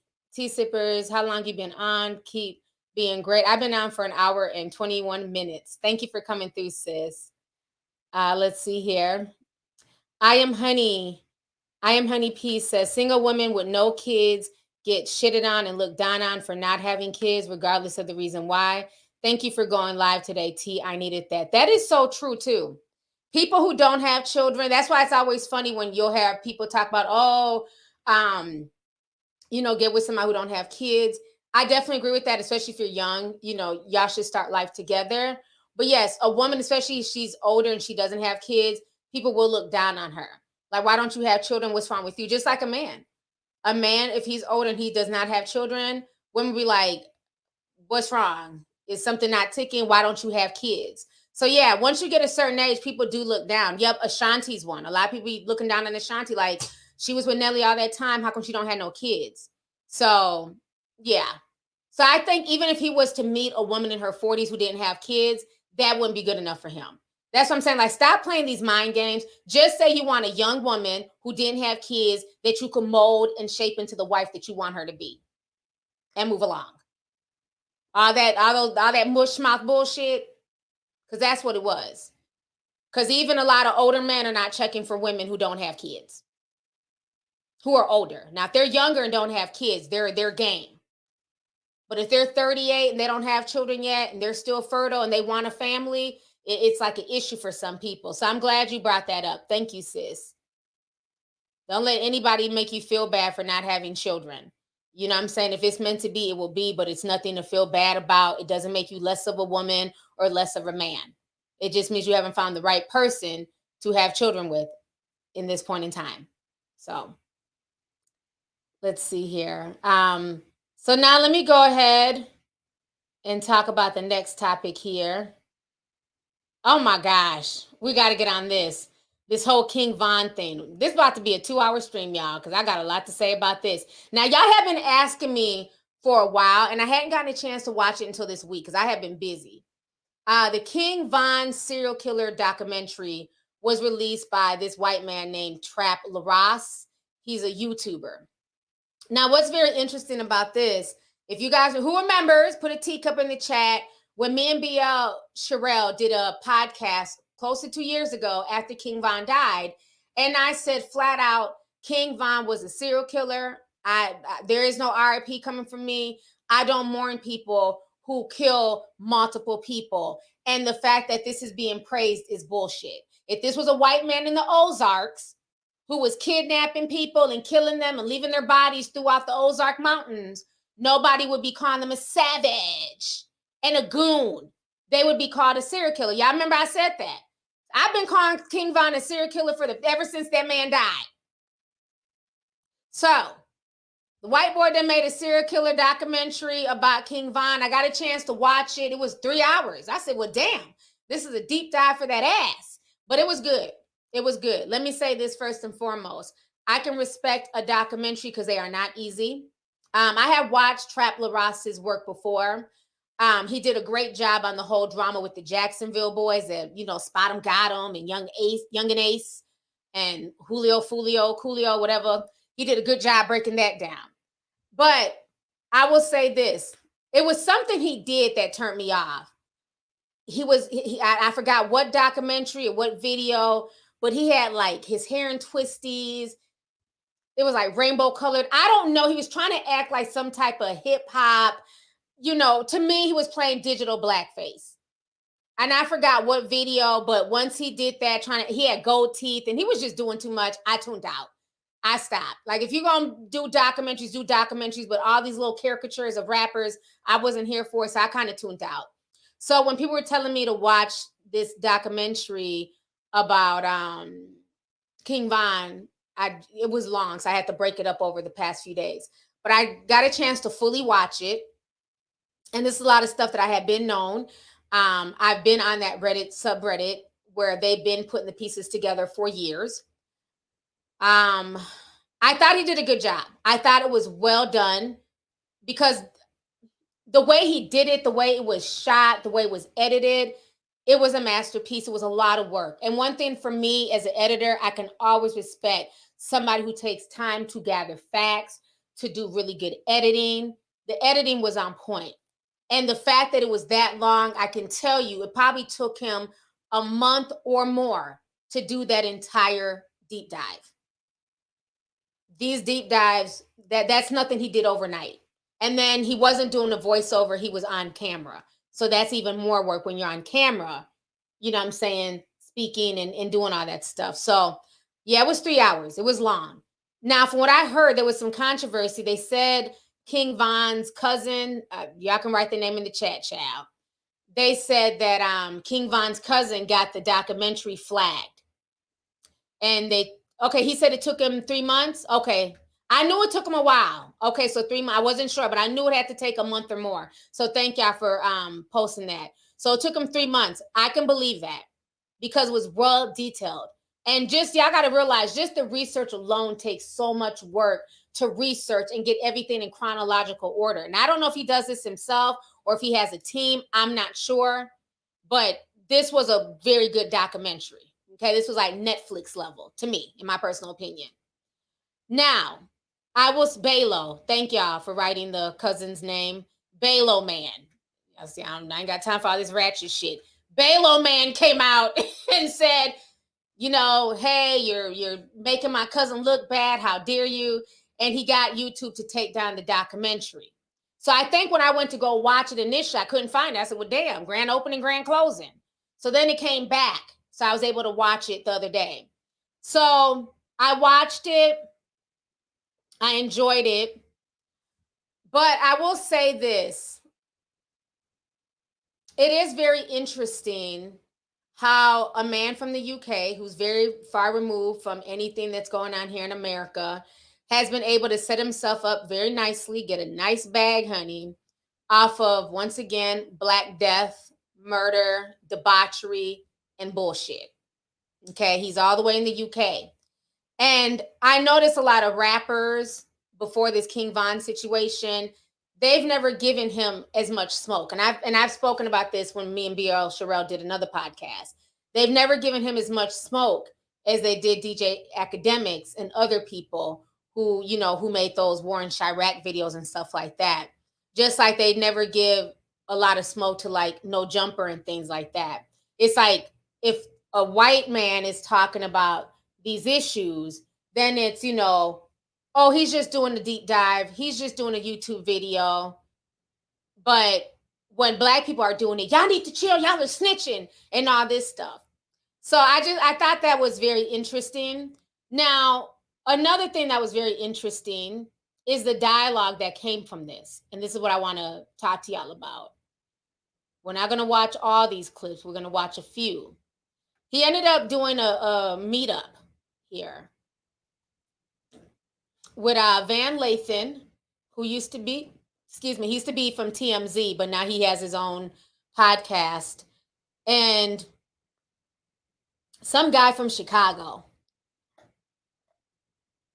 King Dave.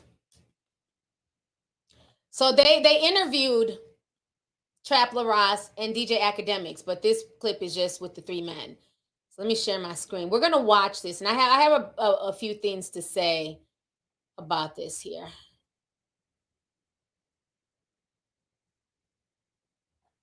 Okay. All right. And shout out to, whose channel is this? Live from the Teapot. Shout out to you. All right, we're gonna watch this. I felt like he did meet the requirements that the FBI have for a serial killer. And, you know, I feel like I'm not involved in that life. I'm not in a gang. And I feel like, you know, I'm just a guy on the internet consuming music, reviewing music, looking at song lyrics. And, you know, I didn't feel like I shouldn't be able to talk about this and put the documentary out. It's obviously gotten a big response. Some good, some bad. You know, I'm not afraid of having the debate about it. And I know some people's feelings have been hurt. And I'm down to listen and maybe understand why maybe some people didn't feel good about the video. But that's my perspective. You know, the guy was super famous. He was charting on Billboard with songs talking about how many people he killed. And I think I decided to look into it and make a video. I'll explain a serial killer to me. The definition that you received from the FBI. So the FBI defines a serial killer as somebody that's killed 3 or more people with space in between each of the killings. So not going on a killing spree and killing 7 people in the same day. It's killing people with time passing. You got time to think about what you're doing in between the killings. And killing 7 people, I don't think makes you a serial killer.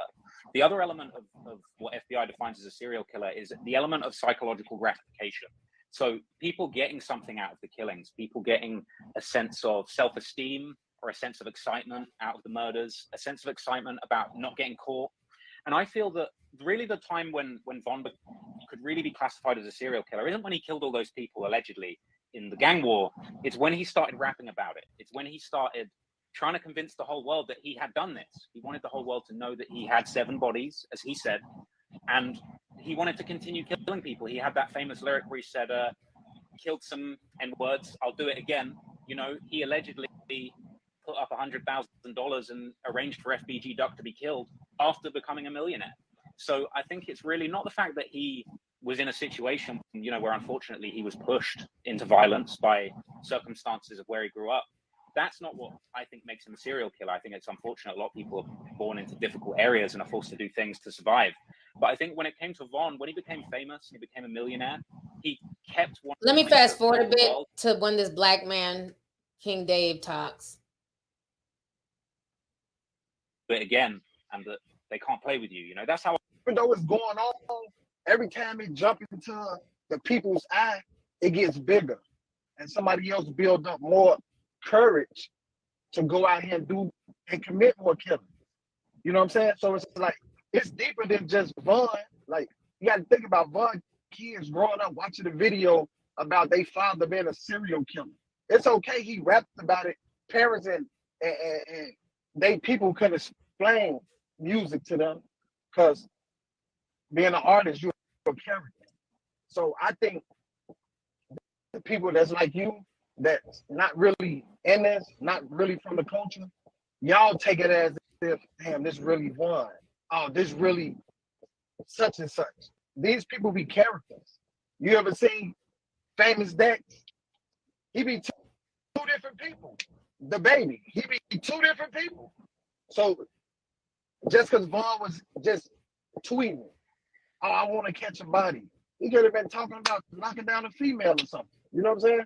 Or he could have just been tweeting it. That don't mean that these things actually really be going on. You know what I'm saying? Because it's a lot of people, like I was on the phone with THF Zoo yesterday, right? Bay Zoo. Y'all don't even know these YouTube videos be having them people picking them up. Times when they spend time in the county and they fighting another case, y'all drop a YouTube video about a body. Them people come pick them up. He in the crib chilling or a little less sitting in doing his time. He getting picked up. All because of YouTube videos. And Vaughn didn't tell you, oh, I killed K.I. I killed this person. I killed, it's all speculations, but I understand like your whole point. Like he put it out there for the people, right? But I just be wanting y'all to think about when y'all put these videos out about the people that's still living in these communities that's can possibly end up shot, killed, or just a whole nother war. And it'd be like, y'all make y'all money off YouTube, y'all get so famous and y'all don't even care. But at the end of the day, we got innocent women, grandmothers, grandfathers dying off of you because of YouTube videos. And no, I mean, because of me. Your video, I'm pretty sure it's sparked because I've been on the phone with people and they was mad about the Lil James situation. Like when you put the wrong picture up there, that created something. You know what I'm saying? Like you don't really know what really came from that. You know what I'm saying? Because you put that body on Vaughn. Now they slide on somebody from O Block and they kill somebody over there now, all because you put the wrong picture up there. But you ain't gonna kill. You notice how he's more mad at the wrong picture being up there than the fact that somebody was actually killed. And sometimes wrong pictures can end up as you're editing because sometimes when you go to Google, there's all these images that come up. So, I mean, I've done that before where I've used the wrong picture of somebody because it looked just like the person I'm talking about. So mistakes can happen, but there's more smoke for that mistake than the fact that somebody actually took a young man's life, regardless if that was his picture or not. Sympathy from that. But that mother, that father, that daughter, that son, they gonna feel all of that. You feel what I'm saying? And I don't even want to say like no hater, like I'm knocking your video because I'm really not knocking it. I understand what's going on, and I told you, if they get online and these rappers, they tell on themselves. But my whole point is be thinking about the bigger picture sometimes and make sure you got real facts. Because if Bud didn't tell you this, you're right, it's all speculation. But just know you keeping the wars alive with everything that's going on. When you mention those 10 people, just know it's people on the other side sliding now. That probably weren't even thinking about sliding in O Block because why? They got other options. But now when you go mention Vaughn and they killed little such and such, guess what? Just know they were sliding. And people like you do be the cause for that, bro. Okay, let me stop because I can't take any more of the foolishness. And like I said, no disrespect. I've never heard of King Dave. I don't know who this is. My issue is the lack of accountability. Y'all got more smoke for this white boy in the UK and this documentary that he put out that y'all don't have to watch. So let's start there. They got more smoke for that than the fact that King Von himself was perpetuating this lifestyle. He was perpetuating this image. Like, let's stop acting willfully ignorant. You don't know if catching a body was killing somebody or getting a female. We all know what it means to catch a body. Like, let's stop. They put this in the music. We all know what it is to go out and go get some ass. Big difference. And so the thing that's very interesting when I watch all this, you know, is the fact that you have Van Lathan sitting up there as well. Now, I ran across a show that Van Lathan did. I was watching it maybe like a month or so ago in my bathroom while I was doing my hair and stuff. And he was going like it's like a show where he goes to uncover hip hop deaths. So he goes to, the one I watched, he was talking about Pop Smoke. What really happened to Pop Smoke? And he was doing interviews with people that we've never heard of, this, and that. So my question is, when Van Lathan is doing his investigative journalism work, is he not exploiting the hood? Is he not exploiting situations? Yes, it's on WeTV. Is he not exploiting gang stuff and gang drama and black on black violence? Is he not making a name for himself doing the same thing that these YouTubers are doing? Like, it's very interesting that people have all this smoke for YouTubers, but they don't have smoke for the people who are doing the same thing. Everybody is exploiting everybody, including myself. This live stream, I'm talking about Latocha and Chris Brown and different people. That's what it is to do commentary. There's always going to be a bit of exploitation. And Van Lathan is doing the same thing.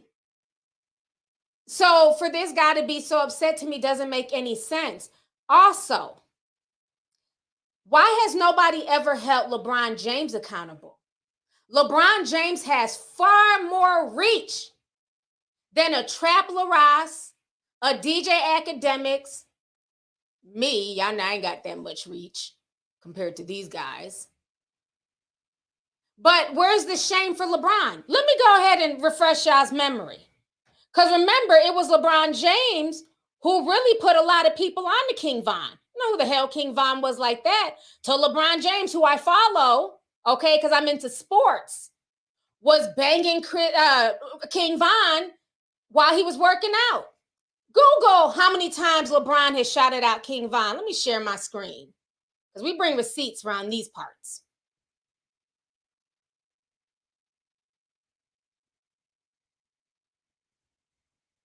Here we are. Let me make myself smaller. LeBron James shouts out King Von. Here and I can't play a lot of it because the music.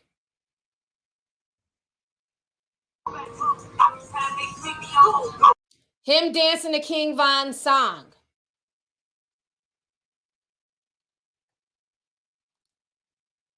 LeBron James playing tribute to King Von. Again, I can't play the music. Paying tribute to him.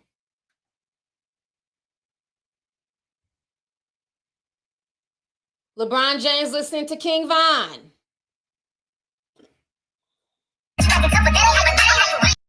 Okay. There's so much LeBron James and King Von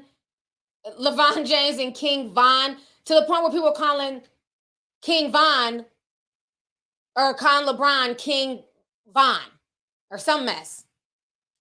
LeVon, they were calling him, instead of LeBron, they were calling him LeVon James off of King Von's album cover. Also, let's not forget,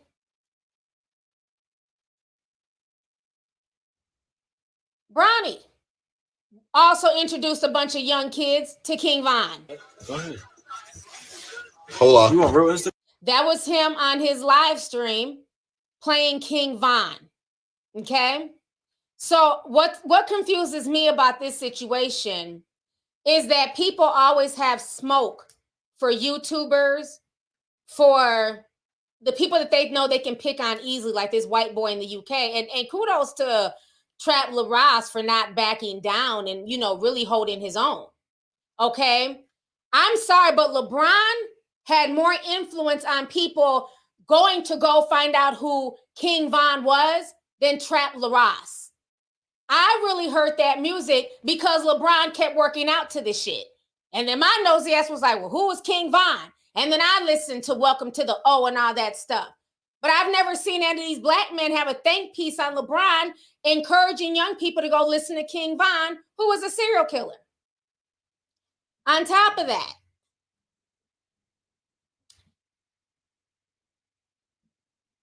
when it came to LeBron James talking about, oh, you know, I don't dabble in hate speech and calling out Kanye and Kyrie, it was very interesting that he had a lot to say about this, but he had no problem promoting hate with, you know, the promotion of King Von.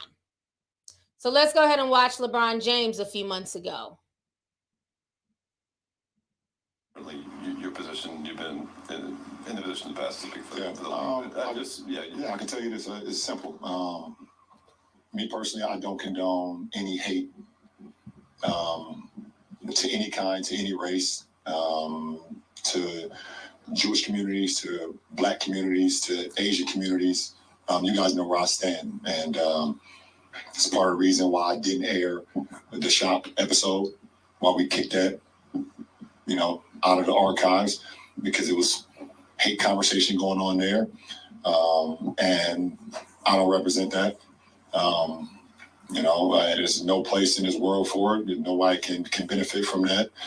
And I believe, what Kyrie did caused some harm to a lot of people. And he has since, over the last... Okay, so y'all just heard that.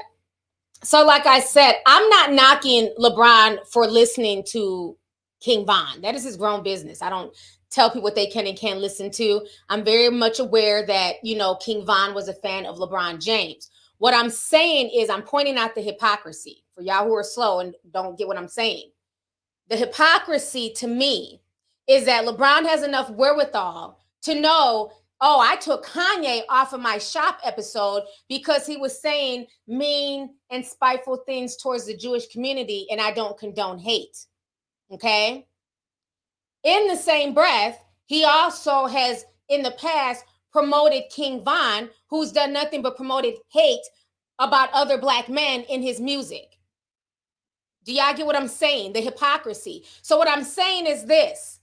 Instead of these men having think pieces trying to confront this white man about a documentary that he made, why are they not having think pieces and saying, hey, an influential basketball player like LeBron and even his son who has a lot of influence in the sports world and with the youth, maybe they shouldn't be promoting music like this. Because you can't say that it's okay for LeBron James and Bronny to promote him and call him, to shout out King Von. And King Von, like I said, was a big fan of LeBron. Okay. You can say that it's okay for them to do it, but then when YouTubers do it, it's wrong. It's not okay for YouTubers to make documentaries calling out the violence in King Von's music. I just think it's just hypocritical. It's silly. These guys are a walking contradiction. So you mean to tell me his documentary has caused way more chaos in the hood? Oh, people are shooting. You're bringing up old shit from the past. Oh, the ops are out. This documentary, but not the fact that this man made the music and was taunting his dead ops in the music.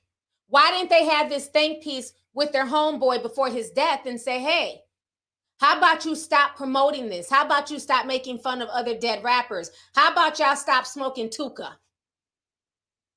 They never want to hold their own rappers accountable. And that's weird to me. That there's more smoke for this white boy than the rappers who are rapping this low vibrational bullshit and who are keeping this perpetuation going. How about we stop rapping about killing ops? How about we stop rapping about taking other Black men's lives? How about we start rapping about living to be 40? While y'all are so scared to date 40-year-olds, you better hope that you make it to be 40. How about we start promoting that? So to me, it's a bunch of bullshit. All of a sudden, you're making money off of the death. So is the person that you're on the live stream with. What did Van Lathan do that whole project for free? Did he go to Pop Smoke's hood for free? Hell no, they cut a check. So he's making money off of dead rappers too. So what the hell are you talking about? Straight up hypocrisy is all I see. At the end of the day, it was a damn good documentary. I enjoyed it. He pointed out a lot of stuff that people already knew, but he was able to put it in a digestible form. And it looked like he really took his time. It was well edited, well shot. Y'all should be more embarrassed the fact that this young Black man allegedly took all those lives than the fact that this documentary's out, because guess what? What came first, the chicken or the egg? He was out here wilding and doing all this crazy shit. He was putting in his music. So you can't get mad that YouTubers are now eating off of the chaos that he put out there. You can't. Last but not least, before I go, Asian Doll has also spoke out about the documentary. She's blasting people who are bringing the documentary up to her. Oh God, what did I just do? Hold on. Okay, let me share my screen. Give me just a second.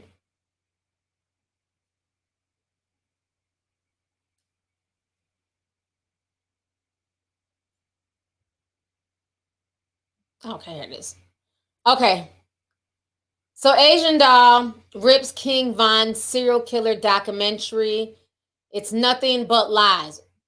So let's scroll down.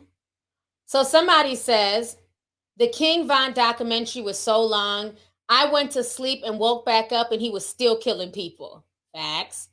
Asian Doll says, bitch, shut your police ass up. Then she says the documentary about King Von is not true. So she's very upset about this documentary. Now, what I find very interesting about Asian Doll is that ain't this the same rap girl who said that she's not going to be with the dude unless he got bodies? Let me see if I can find that up.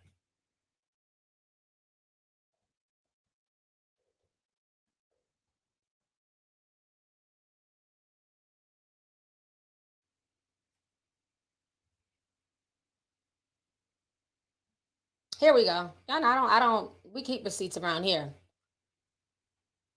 I knew that was her. And then the other goofball, one of the other female rapper's girlfriend said the same stupid shit, but was crying the month before over Takeoff's death. Make it make sense. So this is Asian Doll. This was her. Sis, is this you? The one calling people police ass bitch? Is this you, sis? This was October 2020. Asian Doll only dates serial killers. Please have at least 3 bodies before you talk to me, boy. Instagram model, aspiring rapper, Asian Doll, just made it 3 times more difficult to find a good man. The 23-year-old Sagittarius won't even speak to a man unless he's a killer. And not just any killer, he has to be a serial killer. Okay?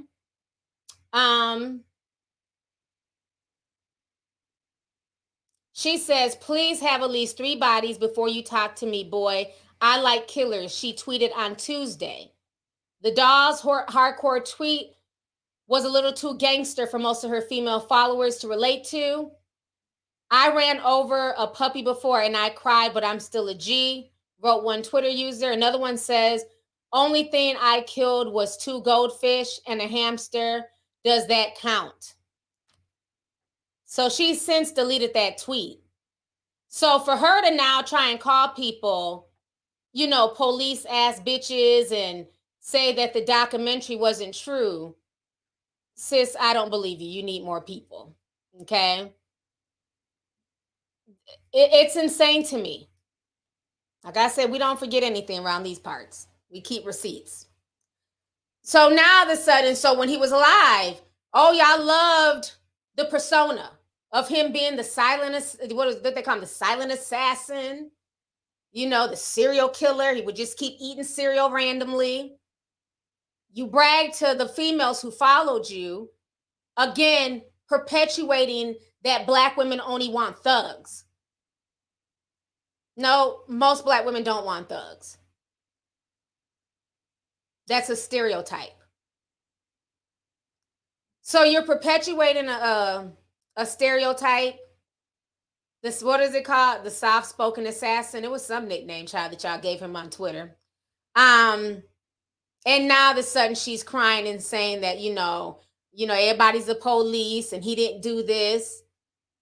When 2 years ago, this 2 going on 3 years, she was bragging about she doesn't want to talk to anybody unless they have 3 bodies under their belt.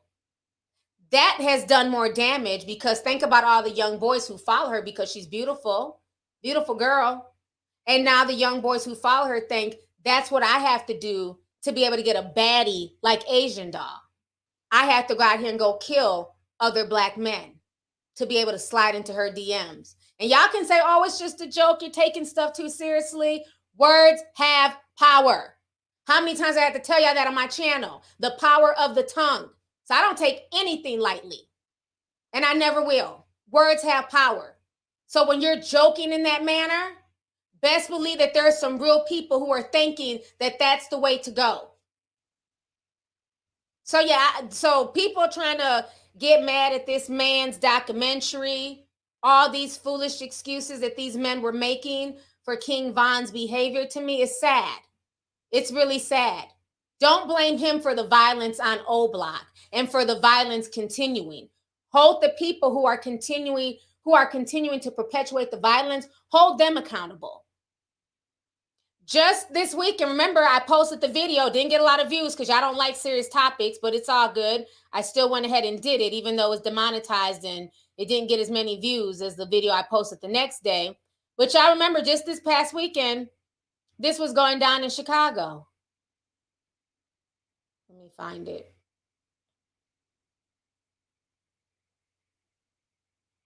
Here, Teens Riot. Is this man Dave? And I don't know because I don't follow him. Is he calling out these kids who did all this nonsense?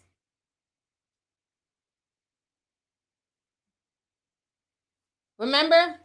This was in Chicago. Our newsroom shows more of last night's chaos. People were seen kicking passing cars, crowding the streets, dancing on top of parked vehicles. 2 days ago. And we're still waiting to find out and hear if police made any arrests from this last night.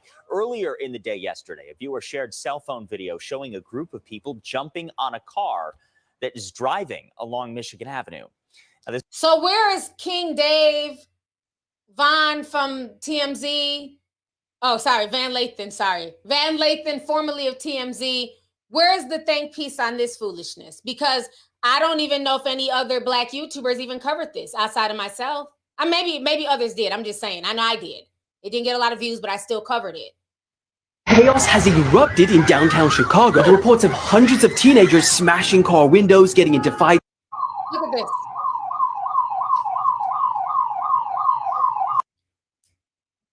Where's the thank piece on that?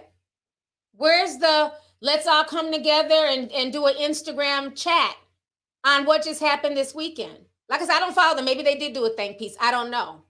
But it's very interesting that they can all come together to be mad at this white boys documentary. And literally that was 2 days ago in Chicago. Did anybody else speak on this outside of my YouTube channel? I'm talking about other popular Black people who have a platform. Or did they just talk about Coachella? But I digress. The riot wasn't about nothing. They weren't rioting or protesting anything. It started on TikTok and on social media. They just decided to wild out. Teens sent it to their friends, told everybody to go meet down on Michigan Avenue and just cause chaos. They're not rioting for a purpose. Just out there, just, to be out there. But like I said, I didn't see a lot of Black YouTubers covering that. But I see them mad at this white boys documentary. Very interesting. Very interesting. So, like I said, I can't take Asian Doll, any of these folks serious. Not when you guys go out your ways to constantly perpetuate the nonsense and then, play crazy. Like, we're just imagining what it means to catch a body. Oh, no, that's not what it means. It means to get, he could have been trying to get some ass. Yeah, okay. Okay. So that's my thoughts on that. Let's see here. Just Sway Bree says, I don't understand the outrage because he used King Von's own tweets and lyrics. The man literally was self-snitching on a regular. Exactly. That's what I don't understand. And even people from Chicago have confirmed that King Von was a menace. XOXO Ivy says King Von was a menace to Chicago. Exactly. Thank you for the super chat, love.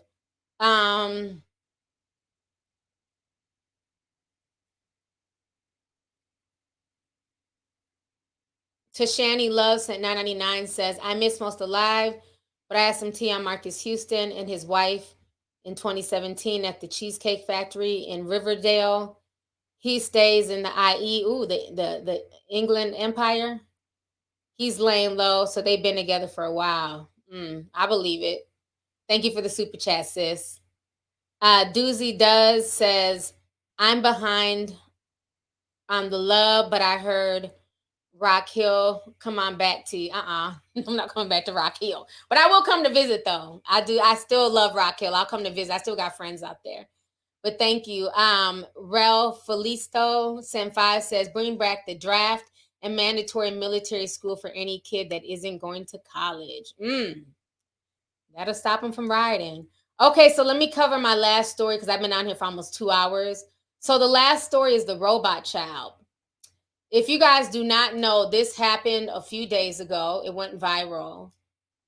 Let me see here. Trying to see where this happened. It happened in it was in a warehouse. This is really disturbing. I don't know if it was an Amazon warehouse, but basically this robot had been working nonstop.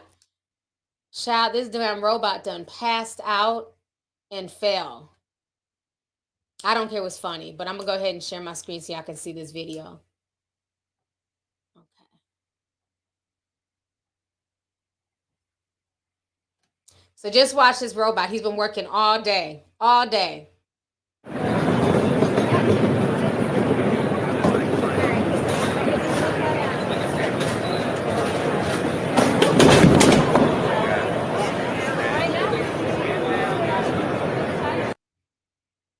Not the robot falling out and not getting back up. And that's what it's got to disturb.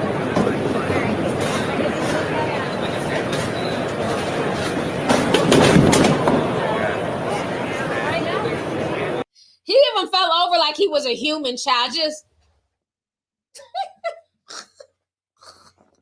and had the nerve to look like, anybody watching? He said he's tired. He's tired, boss. Now, what's very interesting is that you have all these corporations talking about, oh, you're going to be replaced with robots and robots, this and that. But it's showing you robots need a break too. You can't just keep working them. That man done fell out. Well, he's not a man, but damn it, that was crazy. They said he had been over there working for about 12 hours straight, just the same repetitive motion. So this just goes to show you that even human beings, nobody, even robots, should not be forced to do the same repetitive thing over and over again. It starts to drive you crazy. So once again, I really feel, like I said, with all this technology, it has a very spiritual aspect to it. And I will always stand by that. There's a spiritual aspect to it. Because again, this is not supposed to be a real person. It's just supposed to be a robot. You know, his battery was fully charged, but he still ended up passing the fuck out. So something ain't cleaning the buttermilk, okay? So I wonder if in the future there's going to be a robot union, you know what I'm saying, where they're going to be asking for robot rights. That Detroit, what is that game called? That Detroit game that everybody be talking about, it seems like it's going to be coming to fruition soon enough. So yeah, I just had to share that with you. The whole situation is a mess. I couldn't even believe that when I first seen that. I think it's called Detroit Goes Human or something like that. Okay, Detroit Becomes Human. Thank you. Yeah, that's a crazy game. So it seems like with this robot passing out, I could see that becoming a thing, but we're going to have to wait and see. But on that note, you guys, I've been on here for 2 hours. I want to thank everybody who came through. Thank you all for the super chats. I appreciate y'all. I'm going to go ahead and log off here. I hope you guys enjoyed today's stream. So I will see you guys later on in the week. I have the True Crime Tea Time is available. I got to make it public, but I have it done, edited, and it's going to be on my True Crime Tea Time channel. So make sure if you're not subscribed to that channel, make sure you guys check out this video. It's really good. So I will talk to you guys later. Love y'all. Have a good night. Stay safe, everybody. Bye.